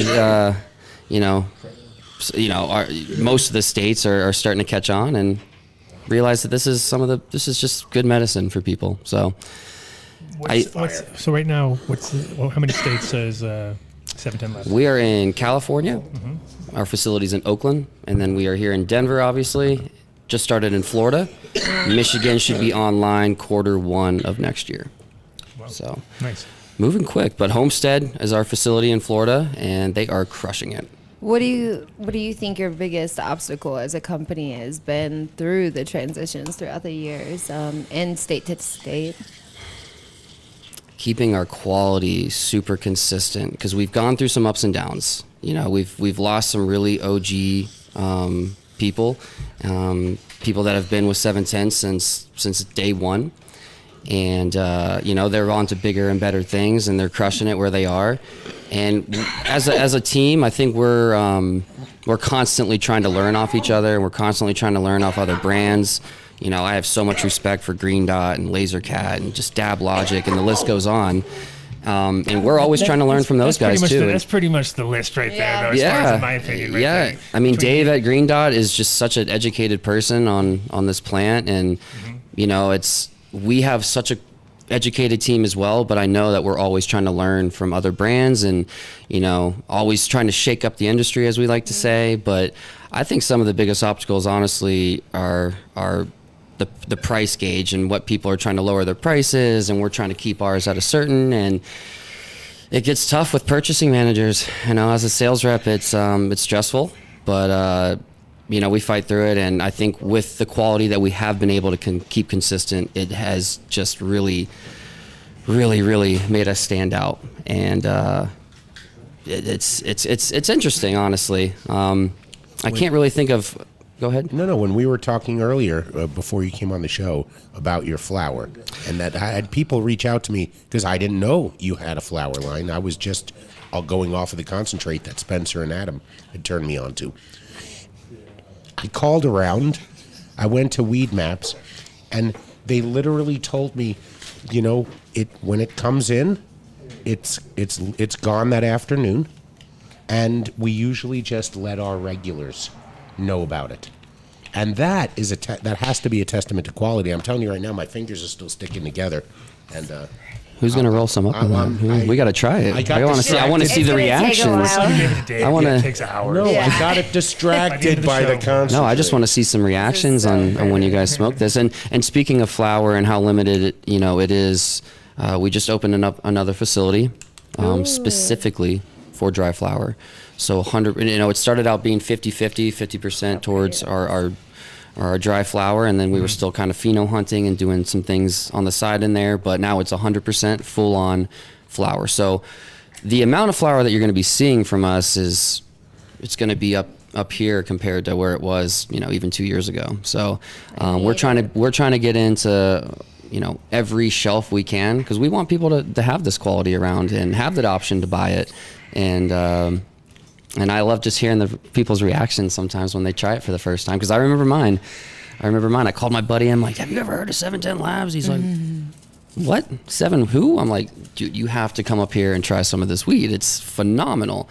And it was the sweeties, like I mentioned earlier. But yeah, I'm a big flower guy at heart. So I didn't really start. It's where it all belongs. Yeah, exactly. Because if you don't have good weed, you don't have good action. That's pretty straightforward. Precisely. So we're not going to be good at sharing that jar. I have another jar of some rainbow belts that I want you guys to try as well. You're just killing it right now. Let me see here. I do want to see your reactions on this nose. The rainbow belts. I want that cut so bad. Oh, this is my work fuel right here. I can smoke that all day and get any task done. This is what I'm talking about. Look at that. So I'm sure the question will come up because you mentioned several states that 710 is expanding into. So someone is going to be listening right now and go, you know what? I live in New York, Virginia, Missouri, whatever. How do they reach out to you? Do you have somebody who is in charge of expansion? Is it Brad? You can definitely reach out to our Instagram page. You might get an answer, but I know that you said New York right off the bat, and I believe that's a state that we're heading to very soon. So it is a state. It is a state. You're right. Yes. You're correct. Yes, I am correct on the state. And I love New York. Honestly, I lived in right outside of Philadelphia, Pennsylvania, for about 9 years in a little town called Wilkes-Barre, Scranton. If you're a fan of The Office, you've probably heard of Scranton. Of course. And yeah, everyone's like, "Oh, I know The Office." I'm like, "Yeah, it's The Office. It's not that cool though." Trust me. Isn't that what fucking Joe Biden always talks about? Scranton, growing up in Scranton. That's one of his favorite places to drive through it all the time. Wait. How much for this beautiful package is glass and? Should try to buy it all. The flower is gorgeous. All the weed. Yeah, I just want to see how much a quality zip goes for in Colorado right now. So we charge for the half ounce. Like I said, we do quarters and half ounce jars. Our quarters go for $100 out the door. Some places go a little bit cheaper. But no more than 100, and the half ounce jars go for 180 to 190 out the door. Damn, you guys are crushing it right here. Though. It is definitely on the pricier side. Still getting paid. Yes, still doing it. I'm pretty sure I saw it for a lot less at Eclipse. Eclipse, because we'll do some pop-ups every week with those guys, and I allow them to put the flower on there and let people enjoy some good quality. If they make it on the right day, enjoy a nice little discount on the flower. So you definitely can get it for cheaper because of that. But yes. You want to go to Eclipse? Yes. It's the only place in Boulder that was really that had multiple strains. 710 Labs. There are some great group of people over there. If you're in Boulder, I'm sure you've heard of Eclipse. Go visit those guys. They have a really cool shop. Great customer service. Those guys are great. So. Do you know how the flowers? Do you know what it's grown with, nutrient-wise? I was talking to my buddy Pete, who was supposed to be joining us, and he's literally still working in the garden right now. I wanted him to come on board to just answer all these questions for you, because he's been at the company longer than I have now. We can send him a link if you want to get him off the job. Oh, he said he would be willing to join once he's off. He just told me to let him know, and if that was an option. So I told him to text me when he's done, which he should be done right around 7. So I've heard so much gossip about it being split of cocoa and soil and gossip. Hydro. Heard gossip. Yeah, so I think that would be really cool. You want me to read that? No, I'm looking. a Brad's little name message is on each one. A little message from Brad. It's a little personal. We also do. We have hydro and living soil. So we have 2 living soil rooms in our main facility. 7 rooms total, but 2 of them are living soil. And I feel like more people are hopping on board with living soil. See, I was just telling the story the other day about back in the day when they had the grow for Greenest Green over on 58th and Arapahoe, kind of off of there somewhere. It was a bunch of grows. It was like 55th. Yeah, it was right off of there. Yeah, exactly. There was like 9 grows all in one spot. Allegedly. No, they were. No, they were legal. totally legal. These were all legal. Guys, I know. They were all separated by like the thinnest wall in the world, which was just like probably where all the mites would just kind of go through the gaps or whatever. But it was just like, it was like one of those places where I was like, oh my God, Brad, I can't believe, because he had the guy who was working for him who was crushing it with his undercurrent system, which is all, it's like a lot of water. And which equals usually powdered mildew, and usually ends up, and that's exactly what was happening. And I was like, oh my God, you're on the fucking. It was like, it literally was like, it looked like somebody caught a whale because you went into the grow room and it was just, the plants were just kicking it out of this net, like the net was just flexing, right? And then I look inside and kind of focused, and I'm like, oh my God, it's just powdered mildew as far as the eye can see. Like, oh my God, get me out of this room. Yeah, it's and the one thing that I really like about our quality control, I'm glad he's out of that, is that if it doesn't pass the check from our people in the facility, we're not going to release it. And I saw an Instagram video before I got hired, and it was the 710 grow team dumping out like 2 pounds of this grease monkey in the trash. And I'm like, that bud looks fire. And they're like, it just doesn't check all the boxes. We don't want to release this. Camera goes off. They're like, get that weed back out of there. Yeah. Who's going to take that? And we in the comment section on this, because we posted it on the page, and people are like, so what's your address? Where's this trash can at that you guys are tossing this in? And we're like, and I'm like, man, if these guys are throwing out 2 pounds of weed that looks like that, I mean, obviously weed can look phenomenal, and it just doesn't taste or get you high. It's got to check all the boxes. But I was just like, I like this. I like that. I remember once, and I've seen it in person since I've been there. But I remember once Stephen Lewis posting when he was sticks to glass. I think it was Pink House back in the day, or somebody, when they were dumping out, they had to destroy a shitload of concentrates, and it was like, oh yeah, it was so sad. It was like literally watching people just dump. Pink House and Mahatma both had to do this. Like we're a lot, yeah. And then they had to like mix it up with the. J-Lo will wear that on the show. Got you guys some hats too. Oh, yeah. She's putting that right Got some on. hats for you guys too. You are so nice. I got some lighters. I got some ice packs in here. When you're on the road, keep your hash cold. Oh, I like that. Yeah, that's nice. I do have I'm so excited. I didn't have a. They have their own little We have the Stash Logics guys coming on in a few weeks. Oh, really? Yeah. I always wanted a Stash So Loggins, dude. cute. Those are They cool. come in handy. Probably only have them for us, though, Mark. I That is figured. a great idea. Yeah. I mean, it's like a head. You guys it's got good the for cool your cars head, to good put in headsets. there. Too. Like, I can see It it. is, it's Hangover. Little If I had them, I don't have. I wish I had more swag on me in my car, but I do have a good amount in here, and I'll bring some more to you guys. Oh no, we're good. So just so you know, Bradley and I go way back. Oh yeah. Okay, so we're gonna have you on speed dial, and have you back anytime you want. Did you see you don't this? have to go now either. I lied to you when I said, I think it'd be pretty cool to have you on until 7:10. Did you guys see this? But we do a whole What is that other for? hour after He's the stuck. show. Y'all got some good weed. The bud stuck to his. Yeah, stuck it to actually the glass. There I you pulled go. it out, and I was like, "Oh man, this might be sticky." There Yeah. we go. And it Pull it sticks out, to and it glass. sticks to the That glass. is That's right sticky, here. sticky. That's you guys in the background. Sticky. Yeah, sticky. that's fine. Wow. That should be the viral shot, Vinny. You should make the meme out of that. I'll one. put it with a cat, and we're golden. Yeah. There you go. Let's get this guy some rainbow belts too. Yeah. No. Oh no. It's a bagel. Can I? I guess I did bring bagels. Did you try the for rainbow belts? That's what I got. Oh, okay, perfect. Just making sure. I did bust out the drum for that. What's that one You down there? guys don't want this. We need to roll did his book ever come out? fresh joints for everybody. Did Brad's book come out? His glass book? Did he ever Yeah. How to make a pipe, or what is it? No, it was not. the chest one. Didn't he do it? Wasn't he doing a chest one? Oh, I don't think he did come out with that one yet. Never but mind. Never talked about it. Yes. Do they have flowers It tomorrow? might be coming though. You never know, honestly. Can I go buy that 5 right years ago or now? something.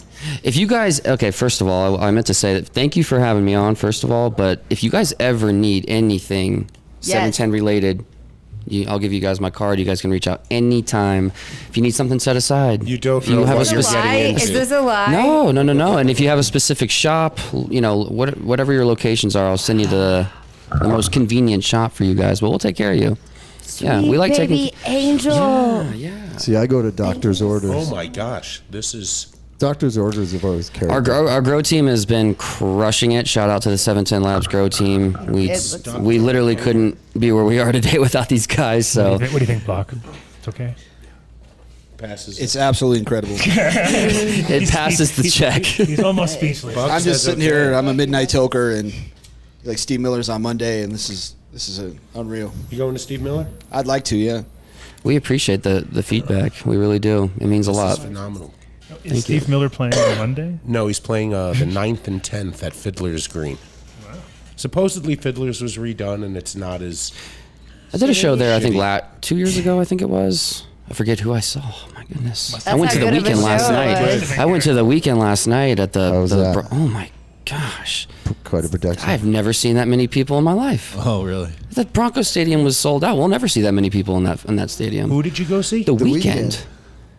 That means So sorry. No. He's like, I'm So he old. stopped at music. Hey, I only went because the tickets were gifted to me, but I probably wouldn't have gone because it was just. But the You love The production. Weeknd. I do love the Weekend. I do. I have can all get down his to some albums on Weekend. vinyl. Everybody does. Everybody does. My friends were like, "You went to the Weekend last night?" I'm like, "I did go to the Weekend last night." Doesn't it would've just gone. make you want to like start snapping and dancing immediately? Yeah. I'm God, I pissed I bet that was a didn't go great see show, and I bet Madonna there in was the day. beautiful women everywhere. Everywhere. See? It was great. Just good-looking people everywhere. It was great. Yeah. Good time. Oh, then It was like Dave weren't allowed. Yeah, it was a good time for sure. Like no Daves. So I've been trying to get this flower, honestly, because I've been working in Evergreen all summer, and I've been trying to get it. I run up to Evergreen once a week to drop off stuff to those guys. So Really? yeah, that can be an option too. Dang. I think the marketing tool for 710 should be 710 flower, killing grinders every day. Yeah, you know, You could not Coming put up this. grinders. my friend came in town yesterday. He just got back in town from California, and I had a gift for him. I bought him a grinder because he rolls joints all day, every day. And I'm like, all right, I got to get this guy a nice grinder because he didn't have a nice one. So I got him one from Elbow and a GZ1. Got him a little collab one. There was this newest one that, he was like, hey man, got you a gift. He's like, no, you didn't. I'm like, yeah, I did. I got you a grinder. He's like, no way. I was just shopping for a grinder. I'm like, I know you. I know you needed one. And he rolled me like 7 joints for the show last night. It was great with his new grinder. That is so nice. But he was stoked, and little gifts like that go a long way for the friends. But Usually grinders are not necessary in Colorado. It's kind of like one of those. yeah, I was just gonna 90% say. of the time you're like grinder. But the reason I brought that up is because occasionally it pops up, and especially now it's humid too. So. we were grinding up this gag smoothie, and it would just not. I almost broke my wrist last night, and he's like, "Let me get that for you, buddy." And I'm like, "All right, well." But yes, very sticky weed. We like breaking grinders. Damn, we like doing y'all got that. some good weed. I feel like if anybody's harvested over the last 2 to 3 weeks, I've been smoking wet weed nonstop. It's not my weed. It's not, You're but like smoking wet every. weed? I'm telling you, I bought it everywhere. Every great grower, it's just all been wet because it's just been raining so much, and they all harvested at the same wet time. What? Whatever. Listen, it's Colorado wet right now. I mean, actually, I was thinking the exact opposite. I was like, oh my God, my weed is now so perfect. It's like finally, and not worrying about it being too I guess dry. that's true. Because I a guess lot of that times is you're like, true. you can't leave your fucking jar top off for like 15. While you're rolling your joint, if you leave It the dries top out. off, you come back and it's almost like, oh shit. Some branded Q-tips for you guys. Oh, I need them. God, look how Oh bougie my you guys God. are. You guys are so bad and bougie. So you realize The marketing why- team really does a good job on hooking our customers up and making us look all cool with the cool swag they give us. And I mean, the gifting they allow us to do is great. So shout out to the marketing team as well. So Yes. I have a question about this incredible cannabis here. So what's the curing, if without giving away any trade secrets, like what's the curing time on this? Like, is there any kind of secrets to the cure on that? There are actually quite a few secrets. And when kind of touching back on how we lost some OG team members, one of the best cure guys that I've ever met left earlier this year, and man, that guy had tricks up his sleeve left and right. But no, I think our average process and time for that is, and don't quote me on this, but I want to say at least a week, 2 weeks or so. But they have a specific room that no one's allowed to go in the whole facility. There's only 3 people allowed in that room. They're very, very, very strict about that. If you ever go into our grow, I mean, you're suited up from head to toe. You're sprayed down after you're suited up. I mean, I remember my first tour. I was just like, "What is going on?" They're like, "You can't go in there." I'm like, I just want to see some weed, Karen. They're like, you can't go in there. I'm sorry. What's funny, like when I remember back in the day looking at guys making microchips and being like, what the fuck are those guys doing? Like they were all, completely, and I was like, that does not seem like it's very productive. Like I'm like watching it like, wait a minute, so you guys are moving at like slow motion speeds with like chips. That's not how chips are being made or whatever. But then you go to a real grow and you realize like, to follow all the protocol to be in like they're doing it to be in a fucking like completely dust-free room, which we're not, but even that we're just trying to take it to the next level, which is bug-free room. And I think everyone agrees that pathogens. It's probably the most important part is the curing. I mean, you gotta. Sure. If you don't have someone that knows how to cure weed, it's not gonna look like this. That's for sure. I think I think it's definitely make flush or break. and cure. Yes. I've seen people fuck stuff up by like leaving. I just smoked some weed and I was like, what did they do to this? Like the cure, everything looked great, but I think the flush was a little. My son is one of the gardeners at 14er. Oh, okay. And he said, I've said this many times in the show. He's like, Dad, when I harvest and I have to turn it over to someone, there's 47 ways they can fuck it up before somebody gets to smoke it. They've done studies, Sure. Yeah, see? Vinny knows. And when you say it like that, people are like, whoa.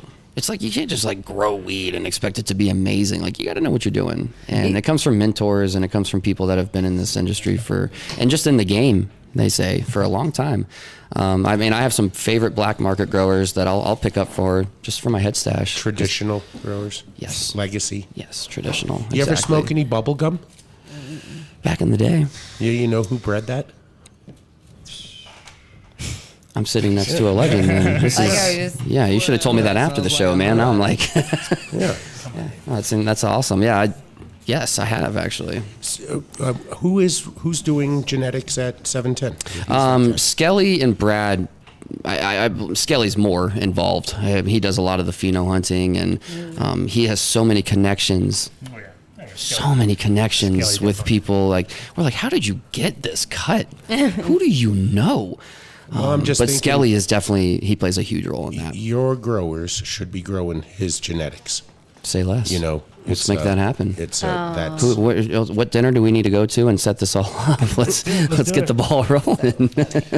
But yeah, no, definitely. Or just a sesh, whatever. Definitely Skelly and Brad 100% got their finger on the pulse especially when it comes to OGs and things like that. Yeah. Which is like, and they have such incredible, and just in my opinion, they have such incredible palettes on what they're like. Because not everyone can describe weed on how Skelly does. I'm like, how do you nail every note that I just was playing in my head? I just didn't know how to say it.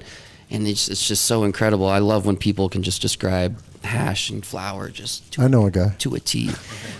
Yeah, I'm sure you guys know a few, honestly. And it is one of those things where like it's weird when people don't get, like sometimes you're like, no, don't you don't get it, and then they like you have to clue them in on it. And Absolutely. Like, it tastes like a cantaloupe. They're like, how did you like? Yeah, how did you know that? But it's just like because it tastes like one. Like you're like because it tastes like one. Yeah, it's. I mean, I don't have the best palate, but I have so much respect for people that do, and I'm like, yes, just tell me everything. Well, please. I mean, the thing is, there's been so much bad weed smoked over the millennial that it's like that's kind of where, and then now a lot of people have never, not to say that they haven't smoked bad weed, they've smoked probably badly cured weed, badly grown weed, but when it comes to like truly just bad weed, and to know those things is also part of knowing the good weed. You know what I mean? Because you can't know the good without knowing the bad, and sometimes you get stuff that's like.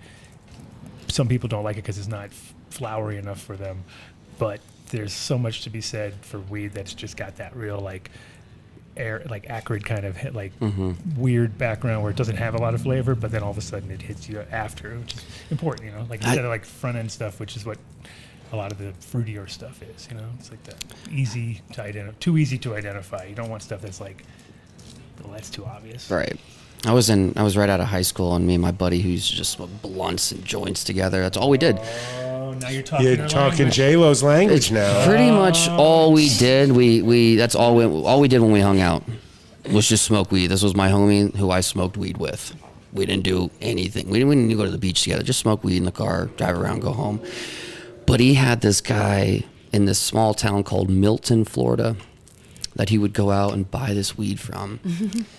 And he would never tell me his name. You just told me, this is the guy from Milton. I'm like, whatever. Just keep bringing this weed in. This is phenomenal. And one day we get in my car, because I was the driver, he was the roller. And he looks at me and he goes, "This is going to be the best weed you've smoked till this day." And I'm like, yeah, come on. He pulls it out and he just sticks it right to my window. And I'm like, okay, well, that's a good start. Now we're on to something. And not only did the smell, it smelled like the most gnarliest tangerine fruit. It was like a basket of fruit in my mouth when I smoked this. The flavor, till this day, I'm like just dreaming about if I need to come across this guy who grew this weed.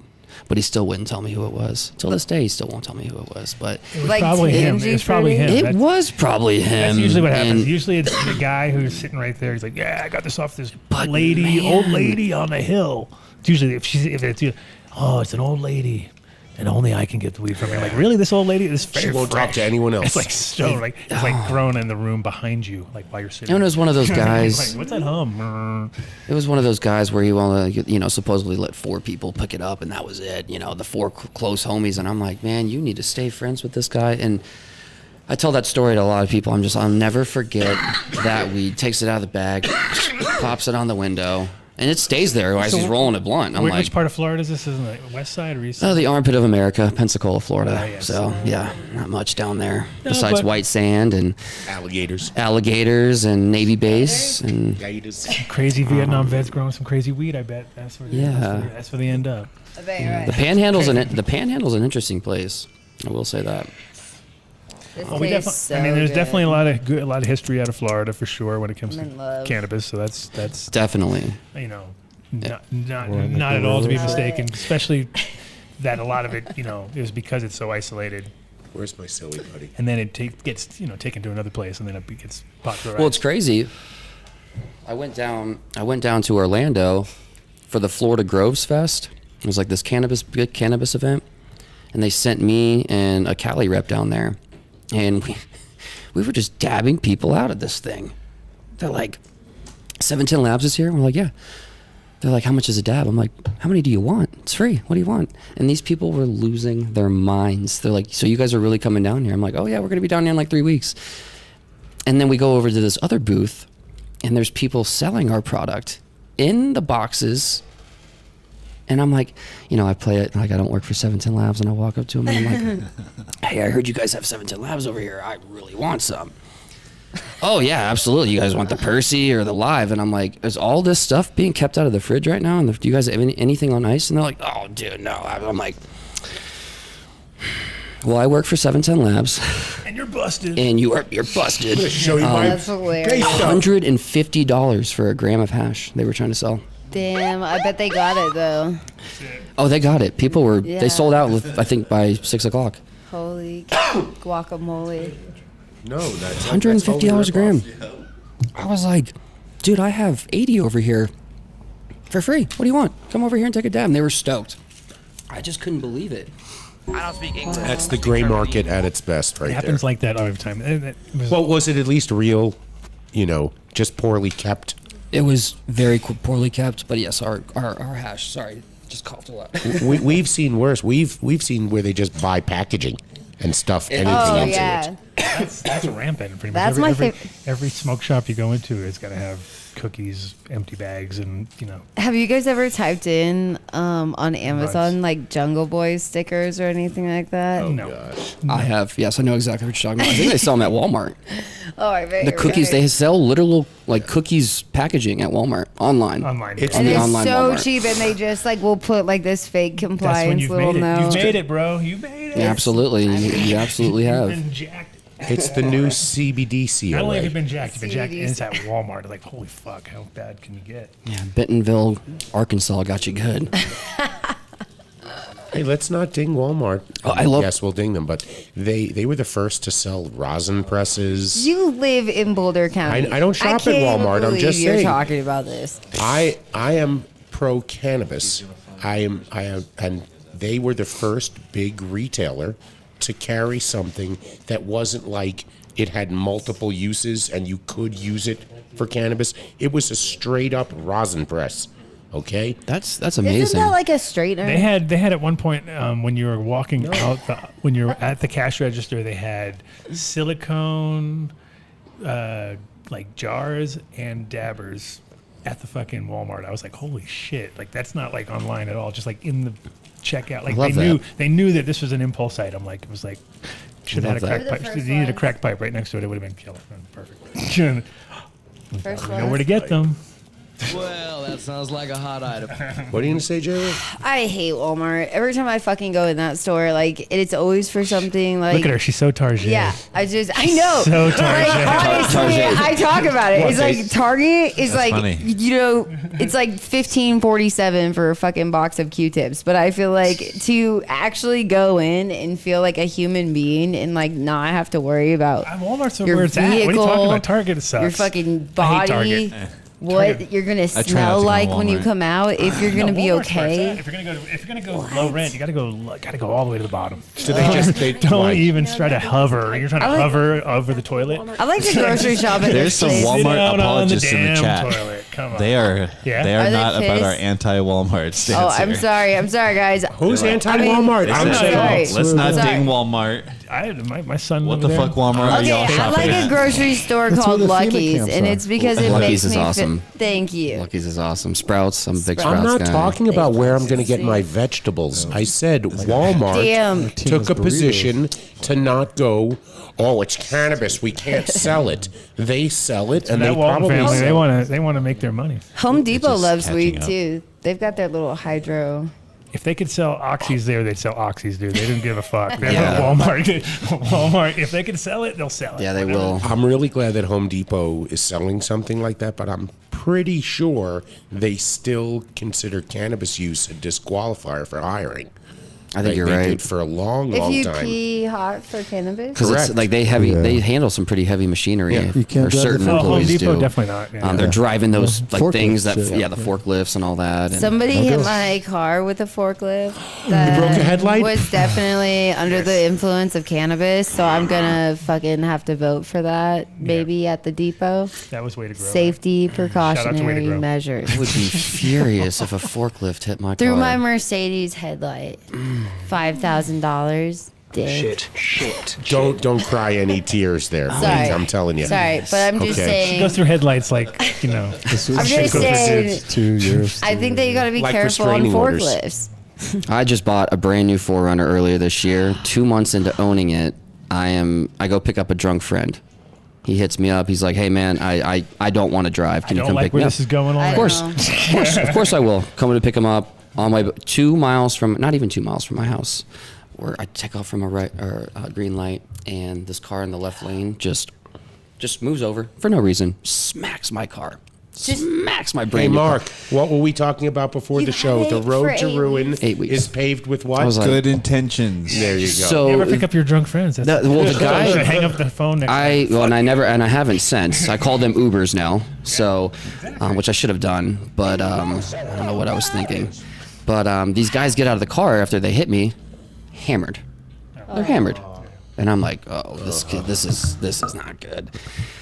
And they're like, dude, I'm so sorry. I'm like, yeah, you just whacked my car. Like, why were you even getting over? There's no reason to get over right now. He's like, I didn't see you. I have like these massive fog lights that, I mean, literally, I get brighted all the time because of these lights. It's not that you didn't see me. Oh, you drive that truck, huh? Yeah, sorry.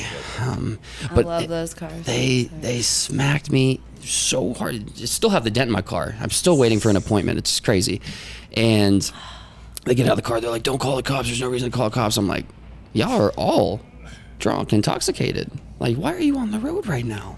Why are you on the road driving? Like, first of all, I'm not going to call the cops. I'm going to call you an Uber, and you're going to park your car right down the street.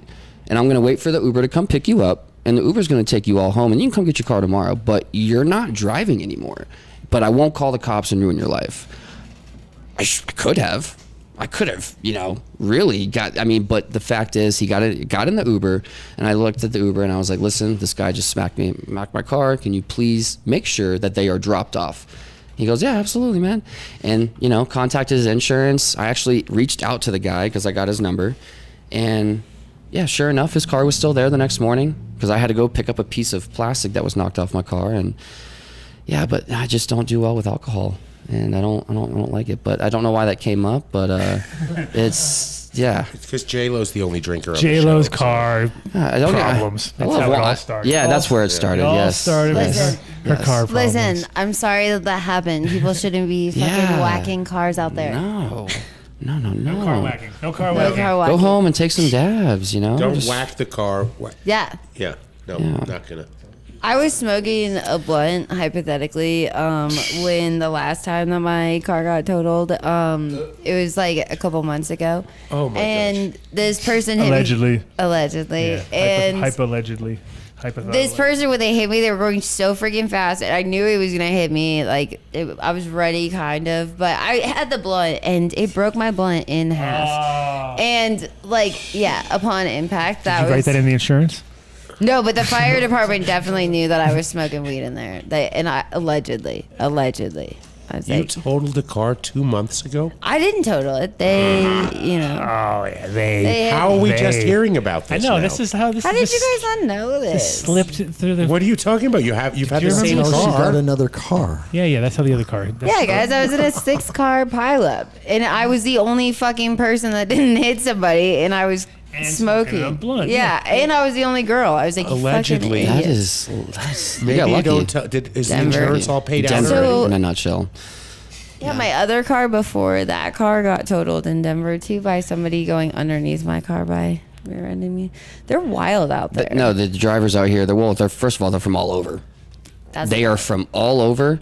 So you get a mix of just like the whole country that's moved to Colorado on top of the Colorado drivers. And you're like, this is a horrible mix. Because I'm on the road all day for work. All day. Have Unless you noticed that here in Colorado, for some reason, they drive fast in the right lane and slow in the Yes. left Yeah, lane? US 36 to a T. US 36 to a T. That's what I kills don't me drive so. in those two lanes because I'm always in the express lane right there.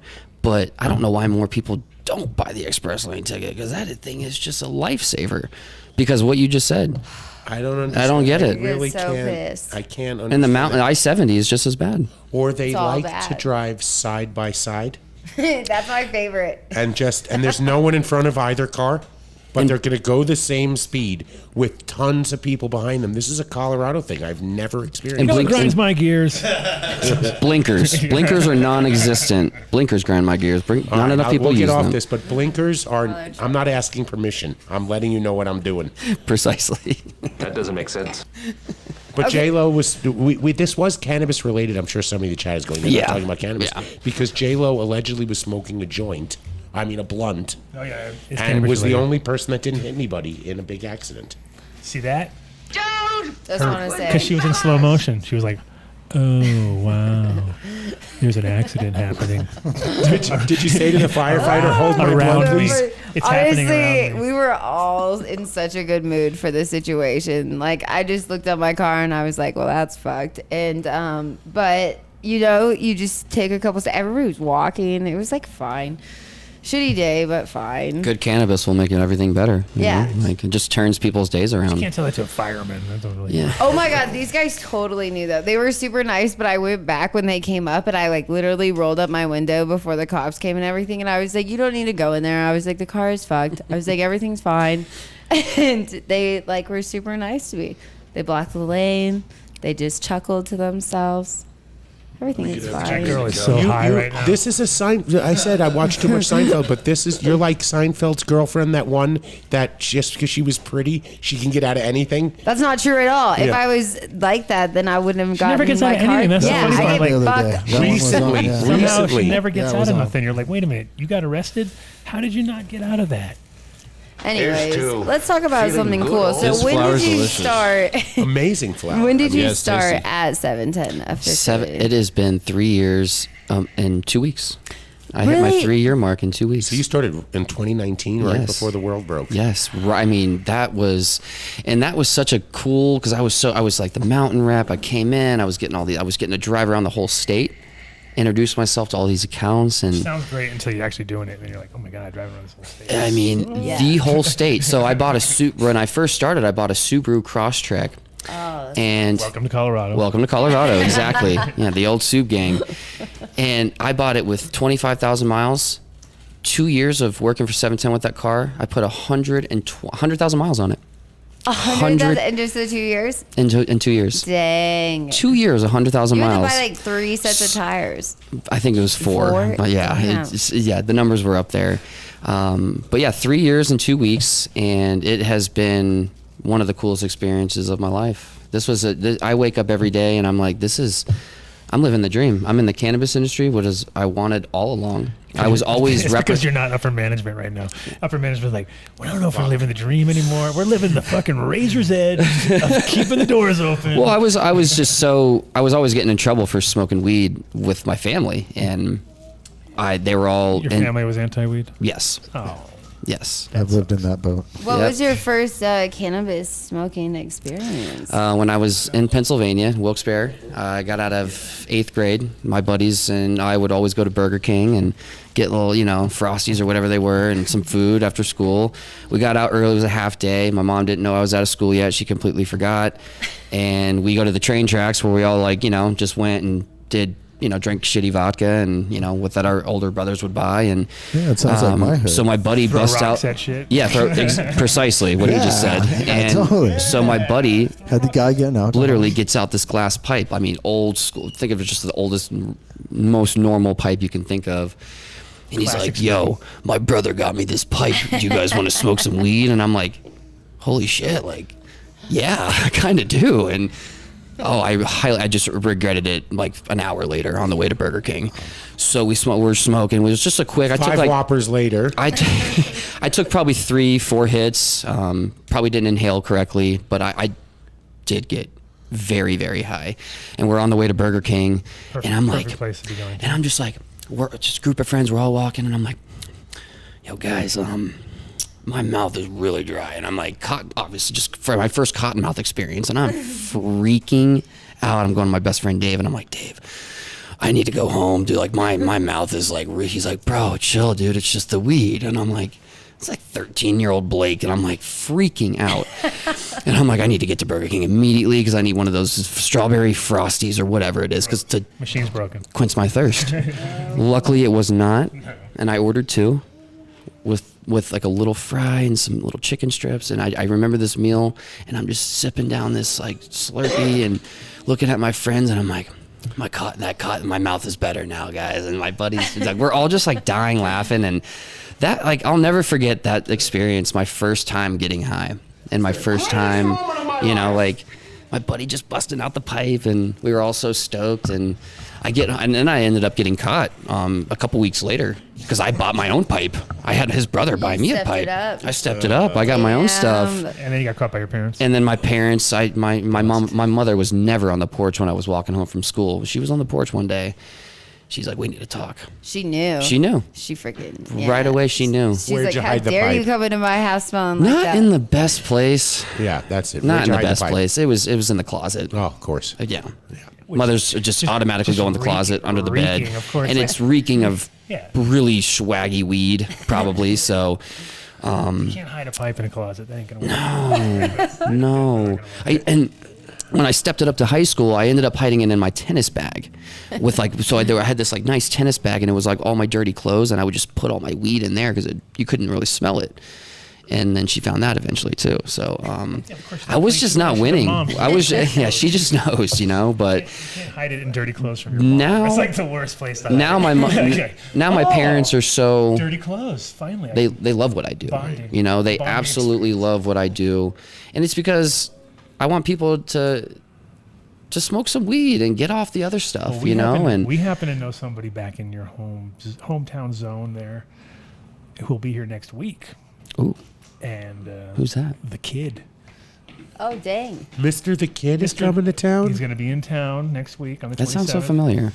Yeah, The Kid. He used to be on the show. He was the former MTI. Wow. He was pre-MTI. MTI, you hear that? When the show is unlistenable. Pre-TI. Not my words. Oh. Not my words. Pre-TI. That would be pre-TI. Pre-TI. Yeah. No. Pre-TI. Pre-MTI. Sounds really weird. Mildly illegal. No intern. I was just saying. Oh, you guys are Alright. fucking weirdos. Oh, there's some good video of like the show for a while back with like Adam. I mean, we can't we ask now when we travel remotely, we need strong internet and, weak smoke alarms. I mean, we're going to smoke. I mean, that's just the way it's going to be. No smoke alarms, please. And I watched one when he was broadcasting from like a vintage car place, and it's the funniest thing in the world. I mean, literally, they pack up in 18 seconds. The alarms go off, and Adam's like, He's got the whole routine. Yeah, he's got the whole routine down. Knows his shit. But that was no kid. That wasn't kid. Mark. No. Oh. What did I do? At That was the car Mark. shop. Oh, I was there. Yeah. Oh, you Mark, did yeah. that. Yeah, that was me. No, the kid is Tell me way. what The happened. kid is like when He's you like- couldn't even hear it. You couldn't even hear the show. It was just static, right? Was it pure static? Yeah. do you guys think? What would happen is like It's you guys would be all fire. quiet, and then Absolutely the fire. Skype would be all loud, and then like you'd have to and it would never get Back when we bounced were out. super ever. The unprofessional. camera was on the back of your Well, Blake, head. you were talking about your first cannabis at 13 years old. That's when I smoked my first joint, except I flew to visit my aunt who lives in Petrolia, California in Humboldt County. And the neighbor kids, we got on 4 horses. I wish I could be there. I can already see this little. Yeah, I'm picturing this Yeah, already. I already No, know. because I only took one nice hit, and then it was one joint between us, and they were all stoners. I mean, they were well ahead of me. I was a rookie. Were you on roller skates? Yes, on the horse, bareback. in a He's in a onesie. Would you have a onesie? Yeah, You had a I onesie. had a onesie on. He had a onesie and he was on skates. And we just rolled. Oh, we just need a visual, dude. We have to, especially That's on, it's perfect visual. It should be accurate. I was in a red onesie, wearing Nice. roller skates, Yes. on riding a horse bareback. sure. That's your Yeah. first time smoking weed? In his mind, that's what he was doing. I don't know, man. Minus the skates and the onesie, but That the is horse. awful. The horse oh my God. was there. The horse adds a lot to the story, you know. It, that escalates so Roller That- skates and a horse. That's where it gets. But this weird. is what I remember. This is the type of herb we smoked. It was fluffy and pungent, and when they're like, "Oh, you got to touch this, man," and it stuck to my fingers. And anytime we travel to California, I'm always looking for that nose again. How old were you? 13. Do you think it has something to do with being 13 and smoking weed for the first time and thinking that you just saw baby Jesus weed? No, my aunt. So we went back to the house, and my aunt and uncle thought I didn't know anything, that was going on. So when they sat and rolled a joint in the evening from a giant fucking bucket full of grass, You were like, oh shit.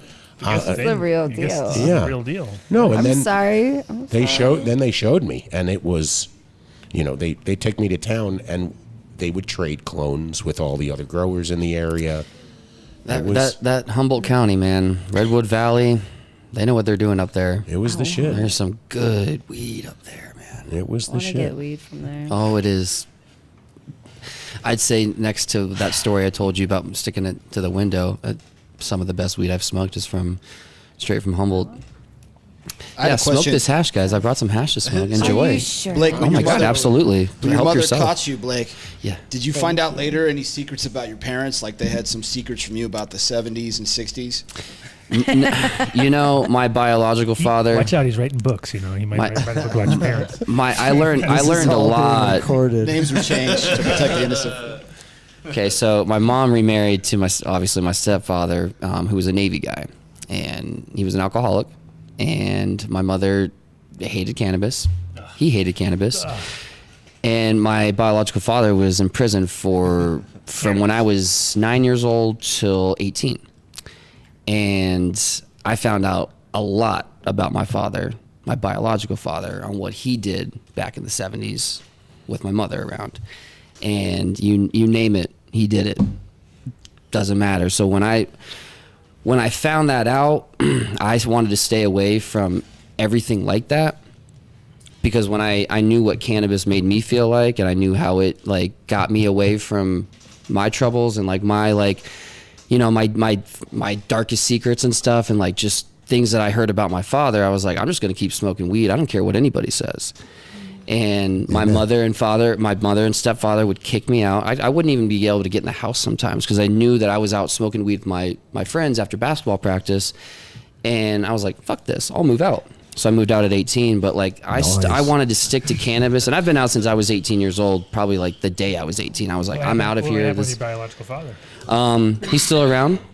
He is definitely recovering. He's actually homeless. So my father lives out in the street, and he doesn't want to get back to a normal life because he just loves, like, he doesn't need much. He doesn't want much.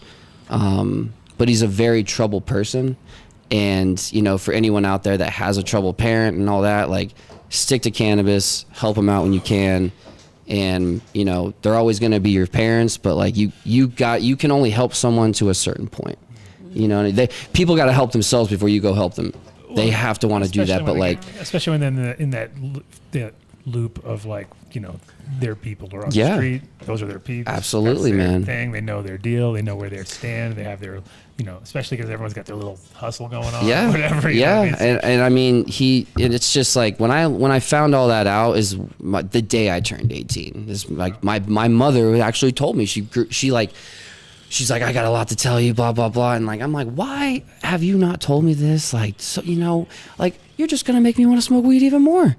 Like, what the hell? And it's like, well, they were misconstruing cannabis with all 100%. I'm sure it sounds like your dad was more. So many parents were, you know, in our town where I went to high school, Gulf Breeze High. Gulf Breeze High. Shout go Dolphins. Worst mascot ever, by the way. The worst. I love the dolphins. The dolphins are great. They're great creatures. Don't get me wrong. Land animals. But our town was known for just like pill guys. Like, these parents had so much money that these kids were literally just so on Xanax, and I was like, dude, why aren't you guys just smoking weed? What is going on? Yeah, and that's what it was. And I'm like, oh, this is.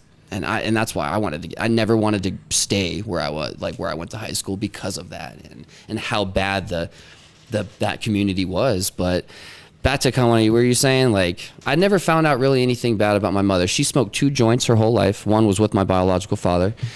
She hated it. She just didn't like smoking weed. But you know what? I'm starting to get her on. She's a breast cancer survivor. Wow. Shout out, Mom. Love you.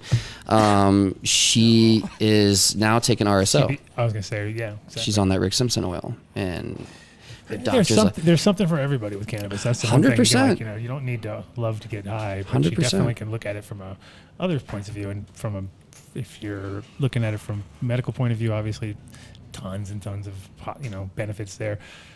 But then, you know, even just from growing it, like without, you don't even have to like to smoke weed. You could some people like to, it's just therapeutic to grow weed, you know what I mean? For sure. Like going in, if I didn't have my grow room, I would go fucking nuts, you know. And I hear that from a lot of people too. And that's amazing. I just love that people just love to grow weed because they just love it. Yeah, you know, it's like growing a vegetable and having a garden. It's your sort of your own little zone, you know, because the thing is, plants respond to you very much so. And so like if you, once you get into that loop, because a lot of times people aren't connected to it, you know, they just like, they're thinking about the money. If you're thinking about money, you're not going to get connected to your plants. If you're thinking about but if you're like in the room just to be with them, they figure it all out. You know what I mean? You can really tell the difference too. They'd be like, okay, this guy's here. It's feeding time. You know what I mean? Like, boom, boom. They're all looking super happy and ready to go. So it's definitely part of the healing process for sure. So no, that's amazing. You can look at it from all sides.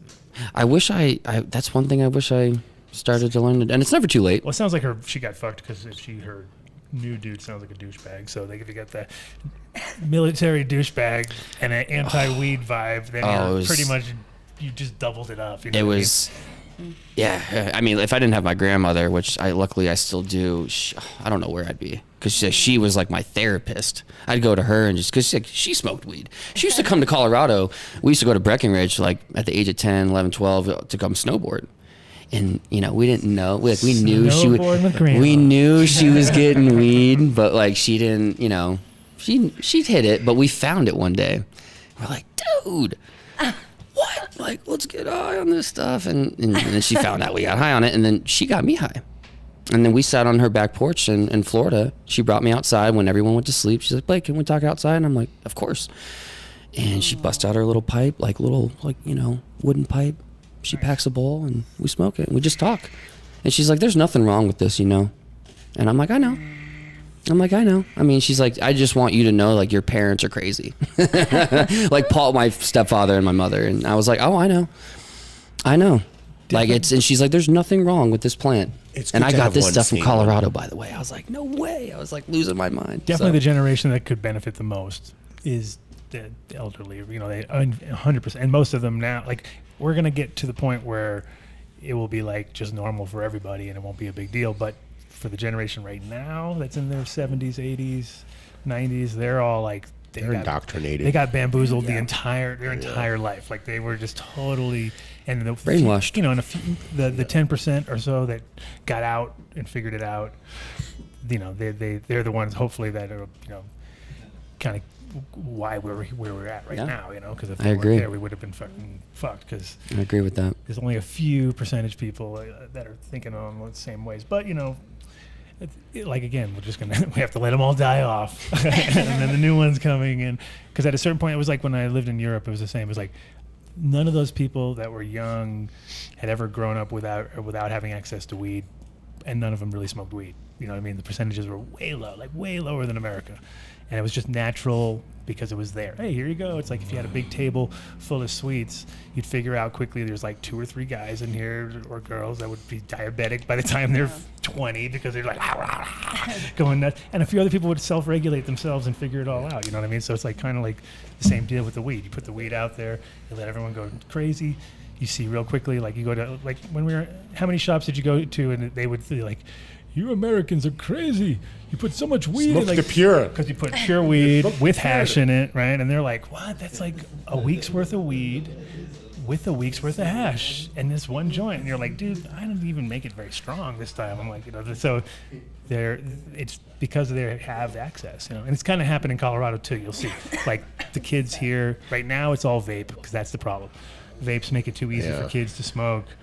Oh. But as far as like kids smoking actual weed, rolling joints, not so many. I don't think that many Colorado kids, because they're just like, it's too much work. You know what I mean? Like they're gonna go straight to. Or they buy the pre-rolls. I feel exactly. like. Yeah. So they're not gonna.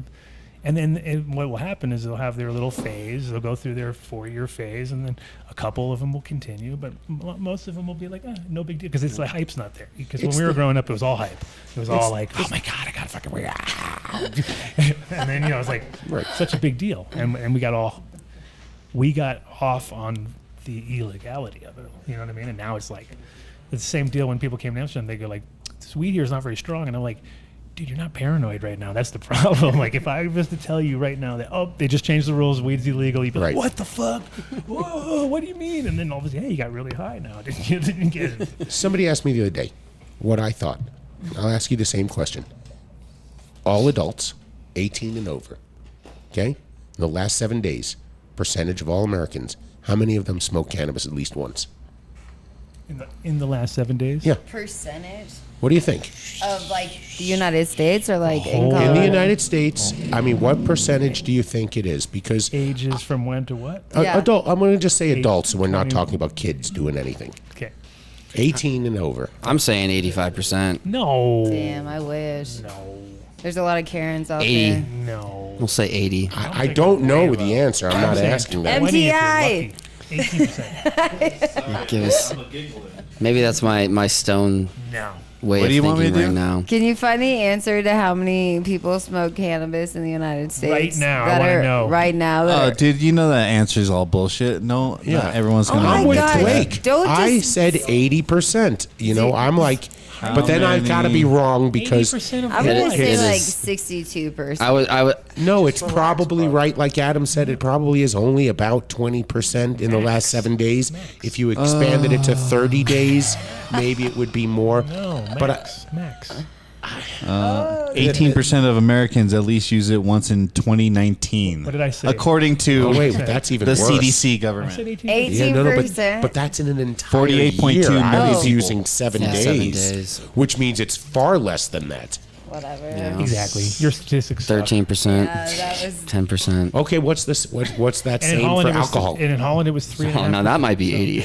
Let's see. Now that might be 80% because, I mean, everywhere you drive down any street that has restaurants, you look to your right, you look to your left. Everybody, at least 10 people in that restaurant are having a beverage. This is the one time yeah. somebody looked If at I'm it's in that restaurant, Micro I'm knows the I'm having answer to this. I'm having a Mike glass of Denver. wine. I'm having a beer. According to the 2019 Exactly. National Survey on Drug Use, 85.6%. Oh shit, he fucked me up. 85.6% of people ages 18 and older reported they drank alcohol at some point in their lifetime. Oh, but you keep changing the metric. 69.5% reported that they drank in the past year, and 54.9% Are drunk right now. Yeah, including you. Yep, totally. 60% of the time. Wait, 59% in the last year versus I don't know. No, 19% cannabis. Yeah. I don't know, dude. People lie. I'm on just random reading the surveys. things, and you're supposed to do the stuff. What do you want me to do? You're the messenger. We have to kill you. That's No, the but rules. you know what it means? It means that there's this. We're in a growth industry. That there are people who don't realize that every person who's getting drunk should, in my opinion, might want to experience a cannabis buzz alone without alcohol, and they might find it more enjoyable. I mean, that for me, it is. I agree. Not for J-Lo. J-Lo's got the clam going right now. I love it all. Yeah. She's going deep on the clam. Speaking of which, we got to do our we got to do our shout outs. Oh, we need shout outs. Right now, I'm do acting like shout-outs. this is We're gonna fun. go down to 15 Holy minutes. shit. How did we let him in? I know. I need a coffee like that. Didn't we have a Oh, That man. was delicious. Did you bring You some were for thinking all of you would have us? brought something for J-Lo, dude. Holy You jeez. can't walk in here with that and have J-Lo not bring one for J-Lo. Yeah. I have a problem. One How can't am I survive on doing? clams alone. Coffee sounds great right now. Thanks Which, for that let's one. get it. It's busted out there. Are we ready for Yes. We are. We're buildasoil.com? Buildasoil.com. 855. Wait a minute, Tim Martin's here? 877 soil. I just heard Tim Martin. Anyway, sorry. Sidetrack. Shiz. Build a soil. 855-877 soil. Don't try to enter Done Deal on the website. You got to pick the phone up. You got to call them, and let's just say it's a flexible Done Deal, depending on what you buy. Flexi done. But you're gonna have to. Flexi You Done need Deal. to. You need to apply your Done Deal skills. But they'll give you a you have to be discount. ninja. Just depends on You have what to it be a is. ninja.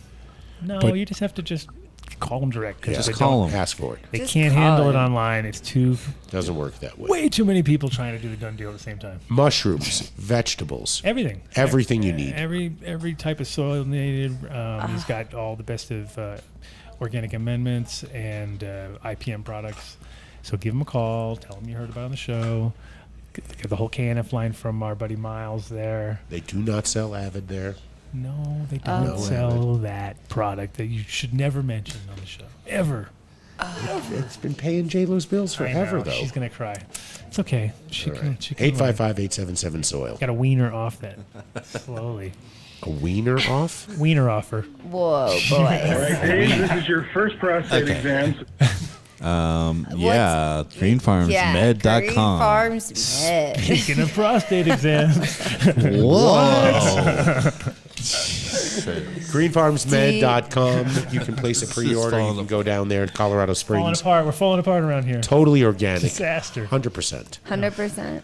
And that's in Colorado Springs with a med card. But if you're in Denver, You just go straight You over to also Platte have a Valley med dispense. card or rec. You can do Or both. rec, You yeah. can do either or. med or rec, med or rec, They med have- or rec. They have JW's organic on the med side, which is the sweet treat, sweet tooth. Sure, you stopped by Platte. I'm sure you stopped by there before. And I have. That's why I was like, we're back. Yeah, we're They back. could use Yeah. some 710 labs. They definitely there. could use it. yeah, we're Yeah. gonna. So- well, We're gonna link you up. I'll get you in touch with JW. There. please do. Yeah. Yeah.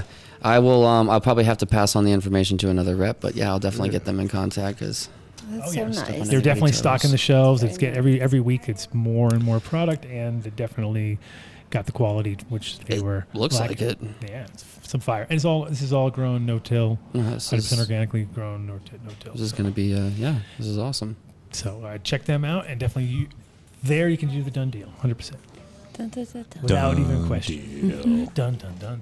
Platte Valley, greenfarmsmed.com. Is it good? Wow. Wow. Now What you must drink a lot of coffee since you're on the road, right? I think the imagine. majority of his Oh, meat my is- coffee drinking. Oh, we shouldn't the get chart? into that. We shouldn't get into that. Well, pay attention right here.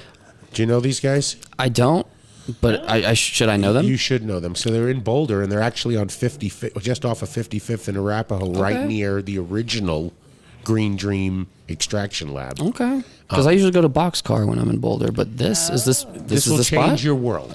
Change your world. And not only that, I'm in. You can go to one of 6 locations. They have 4 in Boulder, right? 2 in Longmont. Wow.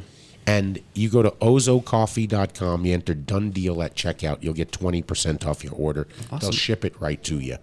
It is the shit. They forge relationships with small family farms across the globe. They have the bean shipped green, and they roast it on a 1959 roaster. And besides the fact that they're like the nicest people in the world.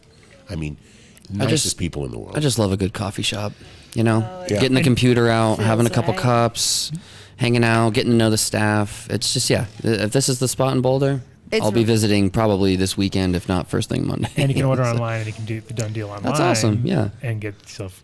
You can't get the Done Deal if you go to the shop. Just tell them you heard about it. Yeah. Just tell Well, I'll them I definitely heard have some about for the house, because it's nice to, like, if you don't feel like getting out, just making a cup real It's- quick, or brewing a, You have to make it a date. You go there for breakfast and get your little coffee, and then Snarfs is next door. And you get your little sandwich.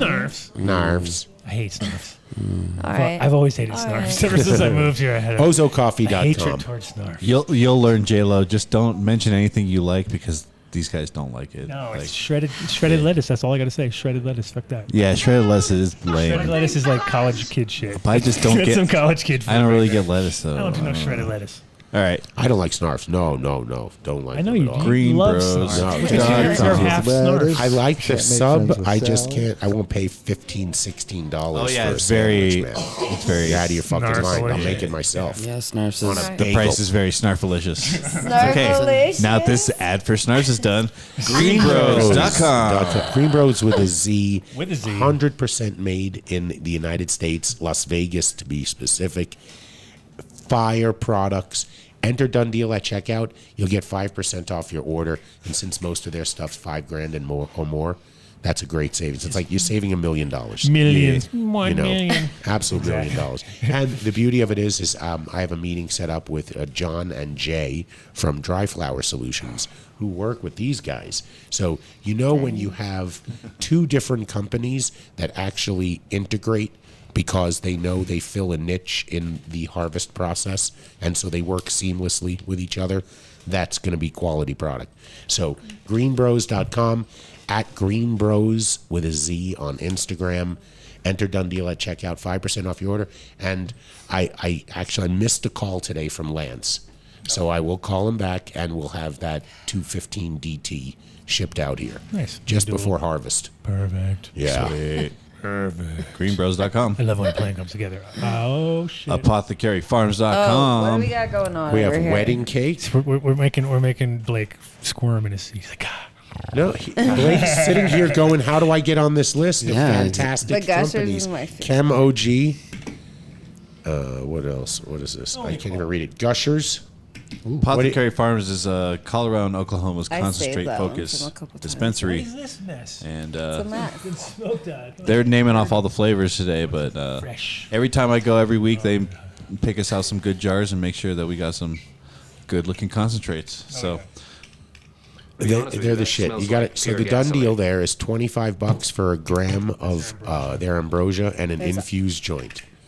So just say you heard it on the Adam Dunn Show. And if you're in Oklahoma, I hear it's so cheap there already. Just give us the love. Tell them you heard about it on the show, and pay what they can't afford the pay deal what they're in selling Oklahoma, it for. bro. There's no money on the meat on the bone. in fact, just go into the stores while we're on and be like, "You're not listening to the show." Yeah, go, what's up, bro? In the store, dude. I'm a customer. I'd appreciate it if you had the Adam Dunn Show up on that monitor, please. Yeah, I mean, I'm listening to it in the car. They have this J-Lo character on there, and I like to look at her. Oh, jeez. She has good things to say. Apothecary Farms. If you want some concentrates, fire escalated. concentrates, Colorado and Oklahoma, get the done deal. Fire. Numbnuts. Back So to this Adam. is Adam Weiss's company. Oh. Okay, so I met him with through Bradley Melshanker, gosh, 11 years ago, 12 years ago. So this is numbnutsco.com. If you enter Done Deal at checkout here, I think it's 15% off your order. You will get it shipped to you. It's not the THC peanut butter. This is just the CBD line, the dog CBD line, the non-infused, and the almond butter. If you want the 1,000 milligram THC, you have to be a medical patient. It's found in medical dispensaries all over the state. If you're going to buy a jar, tell them you heard about it on the show. Send them an email afterwards. Take a photo. Post it on Instagram. I mean, when it comes to THC, or I guess CBD too, but THC for sure. Peanut butter? Come on now. It's a no-brainer. It's a no-brainer. It's literally It's really awesome. a no-brainer. I'm going to give you Dave's tip number one. You have to keep their THC peanut butter in the fridge. You have to give it a good mix, and then it has to stay in the fridge. If it doesn't, it completely separates, and you just don't want to wind up spilling it. You got to do the but you only have to do that once if you keep it in the fridge. And that's my tip. Dave's peanut butter tip of the week. Peanut butter tip, numbnutsco.com. And Sold. 14 or Boulder. 14 or Boulder was one of the first dispensaries I walked into in 2010. They have been preaching terps over THC for the longest time. It's quality flower, grown fantastic. The rosin's amazing. We have Straw Nana, Chem de la Chem, Blackberry Banana Kush. Go down. It's absolutely amazing. Their cartridges are fire. They make live resin pods. The flower right now, I think, is DJC on sale.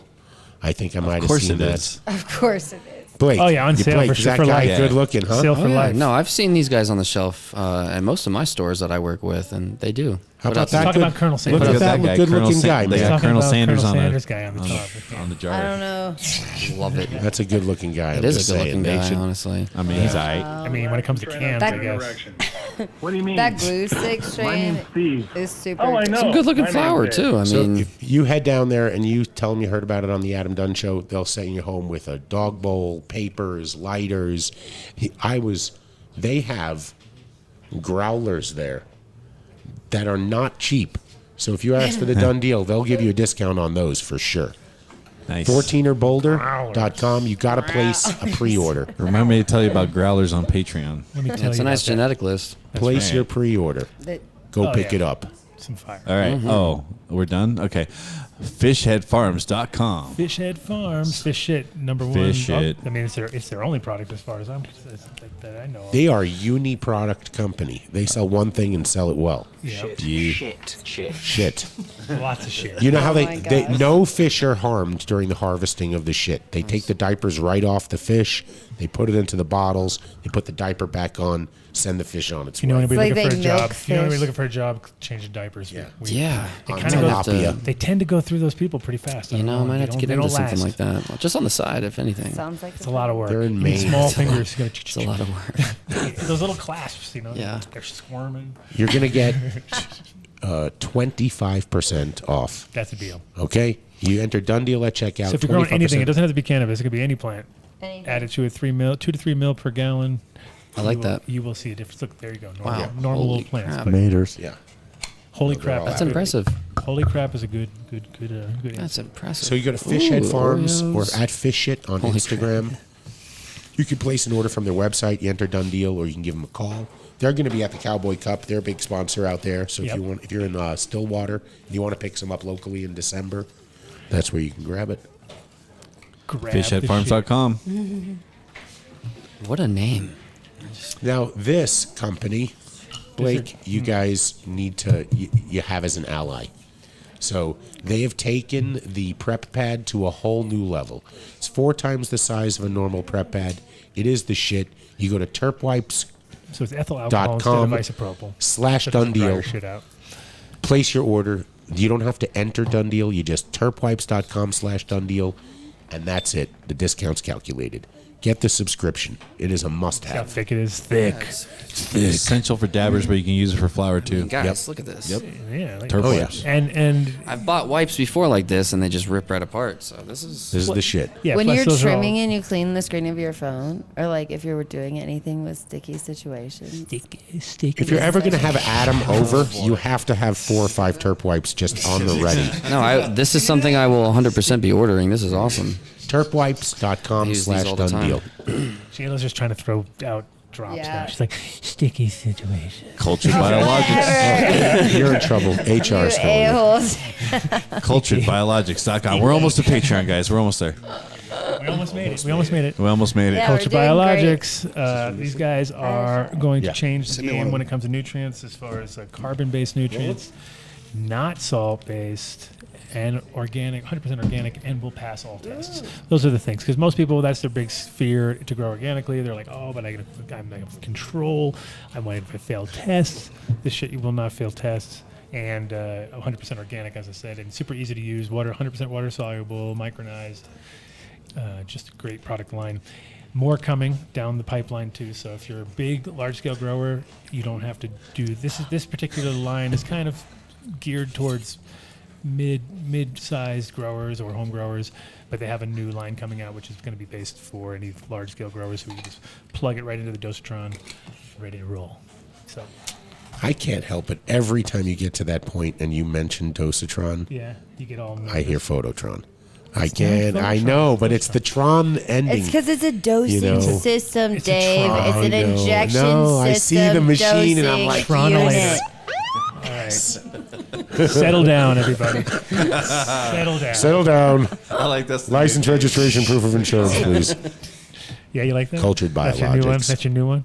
That's it. That's all Vinny. Yeah, It's all Vinny. That just control. See how it settles everybody down? Yeah, that's good. It does. He's got Cultured that from my Biologics. personal collection. Yes, sir. It's not lying. IlluminarLighting.com. Get those emails in if you want to win a lamp. Win a lamp. Wait, Blake Is that doesn't a- know about this. Let's let Blake get an opportunity to send it in. So every month, on the last Friday of the month, we give away a lamp. It is so hard to win. It's as easy as sending us an email. Like, it's not hard. Like, people think it's hard. It really isn't. You send an email to donedeal@adamdunshow.com with your phone number. That's important. And you have to know the word or words of the month on the Illuminar Instagram page. If you tell us a nice story, like how much you love Adam and his genetics, or puppies don't do and that. kittens and stuff like that. Or, Puppies might work for Dave, but I love dogs. no, Mark picks them. So Mark's into working very hard. Wow. Look at these little not working at all. boys. Look at him yeah. just giggling. He's not even Schoolgirl over there or fucking something. listening to the show. What is going on over there, guys? Are you on mushrooms? Are you on drugs again? We're going to have to let you guys go. How many minutes to Patreon? You only got 2 more sponsors to make it through. You guys can do it. They just noticed what I noticed too. So What happened? what? Are we good? What? Ooh, what? Are we missing out? I think we've lost those guys. This is like when Vinny used to say, "Do you know what it's like? You don't know what it's like being in a band." Well, this is where the other bandmates let the other bandmates know what the fuck is going on instead of giggling like little schoolgirls. Soundboard. Soundboard. Just tell us through the soundboard. Tell us through the soundboard. Piss now. There we go. That's all I need. That's what I need. IlluminarLighting.com or out Illuminar on Instagram. Find the word of the month. It's usually, it can be any time, but you'll know because we're all tagged in the photo. Yeah. Yeah, that's how you find it. And there's usually a bagel in there somewhere. LED, HID, not really. whatever you need. And Adam will tell you about their hash controllers, which can link everything Hash. together. All your hash gets linked up. Yeah, You link that's your what hash. it is. Oh, that's cool, man. I have Hash 6 linked jars up. here. That's pretty 6 dope. jars of hash all linked Well, up. I mean, they're like little guys. you know. Linked up. They're not like your Anyway, jars, bro. No, they have. I'll very- definitely send an email in, 100%. There you go. Yeah. Oh, you're gonna win already. Done deal at AdamDunnShow.com. We are the judge and jury right here. I just wanna You bet- are the winner. I just want to. What? What do you? I need this flower like immediately. Oh my god. Oh, we'll make it happen. Okay, IlluminarLighting.com. Yeah, it's. We got you. All right. I have a great high right now because of that, so it's. I like this website. SeedsHereNow.com. SeedsHereNow.com. That's good. Oh, what's Yeah, going on? that was pretty good, right? That was fucking amazing. That was good. Amazing, bro. Amazing. Do it one more time. One more time. I can't do it on the spot like that, dude. Gosh. That's because he was hiding behind us, all like whispering. in our- SeedsHereNow.com. Good place to get TH seeds here. Very much. Oh, Look at that drop. You ever hear of Blake? Blake. Yeah, dude. You ever hear of TH seeds? I have not. Oh, Good answer. Bad answer. Buck's gonna tell you all about it. Please do. Please, I'm sure. I'm sure They're some folks that I sad. work with, they would probably be like, absolutely. I know a but guy. Well, show him the logo, and then maybe he'll figure out. I see a lot of familiar ones over All here. good ones. Yeah, no, the familiar- thing is, oh. they have done their homework. All the breeders that are You in guys there. gotta guy. talk about That guy. strains. He's a beardy guy. Yeah, no, this Keep is that a one good there. list right here. That one there. There it goes. Oh, look at that. Look at that. Yeah. Memories. What's JJ been doing? Has anybody talked to him? Oh, look, they even got this guy. Wow. That's Fat Adam. That Yeah. fucking douche. Dude, you got to change that photo. I know. now I have to. That's drunken Adam. Drunk. Look, I'm leaning. See me leaning? Drunk? Drinky drunk. Oh my gosh, what was that That's 6 strain? clams. Plum See, I was- dog cross. No, we were into So IPAs. this- I was IPAs. I wasn't drinking clams, but I would have been all day. comparable to probably about 9 clams at that point. 9 No clams. way, dude. Oh, for 9 sure. clams wouldn't even have the amount of calories Half the purchase calories. that the beer you're THC drinking was. from this website. They, There's no they way. sometimes throw in a free pack of THC. You can get like French macaroon They do that. thrown in. Oh. with They have done I that. got some of those They've at my been known house. to do that. Really? Oh, also bonus, Mm-hmm. SHNauctions.com. Don't forget about SHNauctions.com. How does something SHNauctions.com. wind up on the auction site, Mark? Oh, basically, if no one calls in and they need their seeds replaced, that means that after a while, he puts it here in the right here in the vault. This Or SHNauctions.com. it gets released from the vault, actually. Oh, released from the vault into into the oh auction man. house. That's how it works. Maybe the auction's I in fucked the with vault, that, man. No, I don't they think come so. out. I think Crushing they take it it. out of the vault, put it into the auction. But Okay, well, Got his I mean, pack. I could be wrong. it's all details at this point. Whatever. But like, check out exactly. these auctions. There's all kinds of stuff. Fire and amazing stuff that's probably last of a lot of times because many of these runs are just literally that's it, gone forever.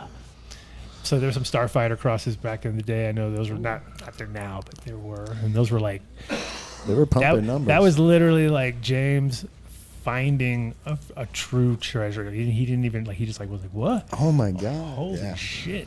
Like, because the last pack was like $1,000 it was sold for or something Yeah. like that, and so He's pulling starting numbers. that. He's pulling up. What was the Starfighter in Face Off OG? What's the popular strain that became? That's something. Is that Well, there you go. diagonal? We should call it the Nicolas Cage. Is that? Oh, that's hilarious. We should dedefinitely call it that. That's, Such a that's great perfect. name. Yeah. So yes, The cage. SHNauctions.com. And find him on Instagram. seedsherenow.com. Whoa, whoa, whoa, whoa, whoa, whoa. That wasn't as good. That wasn't as good The first as the one first was one. way better on the first one. Well, I didn't have the delay at the end. Nah. Yeah. Nah. That All was nothing like the That was first crap. one. That was crap. That was crap. That was crap. All right. All right. Well, and on that's that note, no, we're going to be back after a 10-minute rest.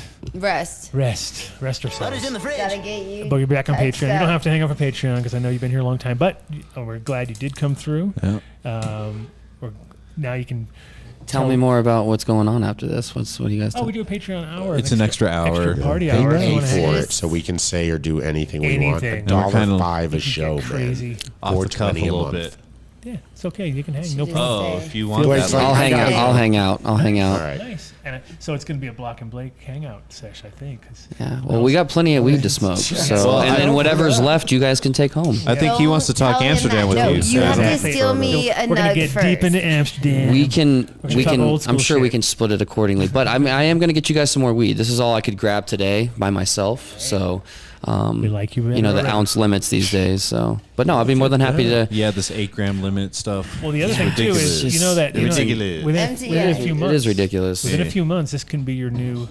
Just hang out and have a coffee spot. So, because will be open as a coffee shop. Man, I'm within a already few turned months. on to one coffee spot. So no, but we'll have Ozo coffee here We will be in Denver, so you won't have to drive the new all the way to supplier. Boulder. No, In that- Denver, you'll be like, wait a No, minute. I already spoke to Justin. He's going to work out a lease plan, figure out what equipment, train everybody on it. We'll work out a purchase plan. And If I knew you guys were big coffee Train drinkers, I load. would have brought some for everybody. Oh, this is the shit. We were already Trust me. jacked up by the time we get here. Oh, no, no. I would've- We're They not would- going to mention his they would company throw or it who he up. is here. I He won't even love get him on coffee. camera. Huge coffee. Huge coffee. Can't do it. Can't do it. So I want some coffee. I want to thank all the chat gang and all the people listening. And Yes. next week we will be back 27th, I believe, right? Or what is it? 26th. Next week, next Friday. Next Friday. I'm trying to think what we got going on. I had something planned, but I can't. Oh, the kid is coming in. The kid is coming The in. kid. Jesus Christ, I almost forgot. And then in September, we will kid will be have back. Stash Logics, a Colorado company, coming on. 26th. Yeah, well, 26th. Yeah. It'll be fun. Perfect. I've heard of them. Stash Logic, you said? Yes. Yeah. Sir. So come if you are a Patreon listener, then catch us in about 10 minutes. And if you're As not, we beat the shit out of that guy and take his fucking macchiato. oh no, he already drank it all right in front of us. Look at that guy. That Is that guy's Boba down there too? Oh my gosh, this guy is. What the fuck? Oh no, Blake! Trust me, it's in character for him. He's left us hanging so many times. It's not even. That funny. I see the boba at the bottom, and I was like, I man, thought we were friends. he went within all character. out. Yep. Well within character. That's what he does. Yeah. That's awesome. All right. Peace out, guys. See you next week, and see you on the Patreon. Practically every one of the top 40 records being played on every radio station in the United States is a communication to the children to take a trip, to cop out, to groove. The Psychedelic Jackets on the record albums have their own. This is a special question. We don't want you to smoke genetically modified ganja. We want you to smoke the real thing.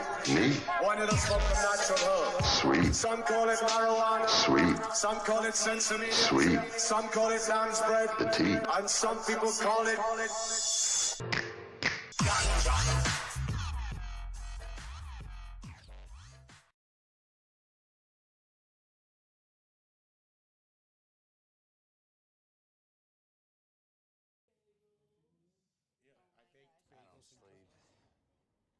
Dream.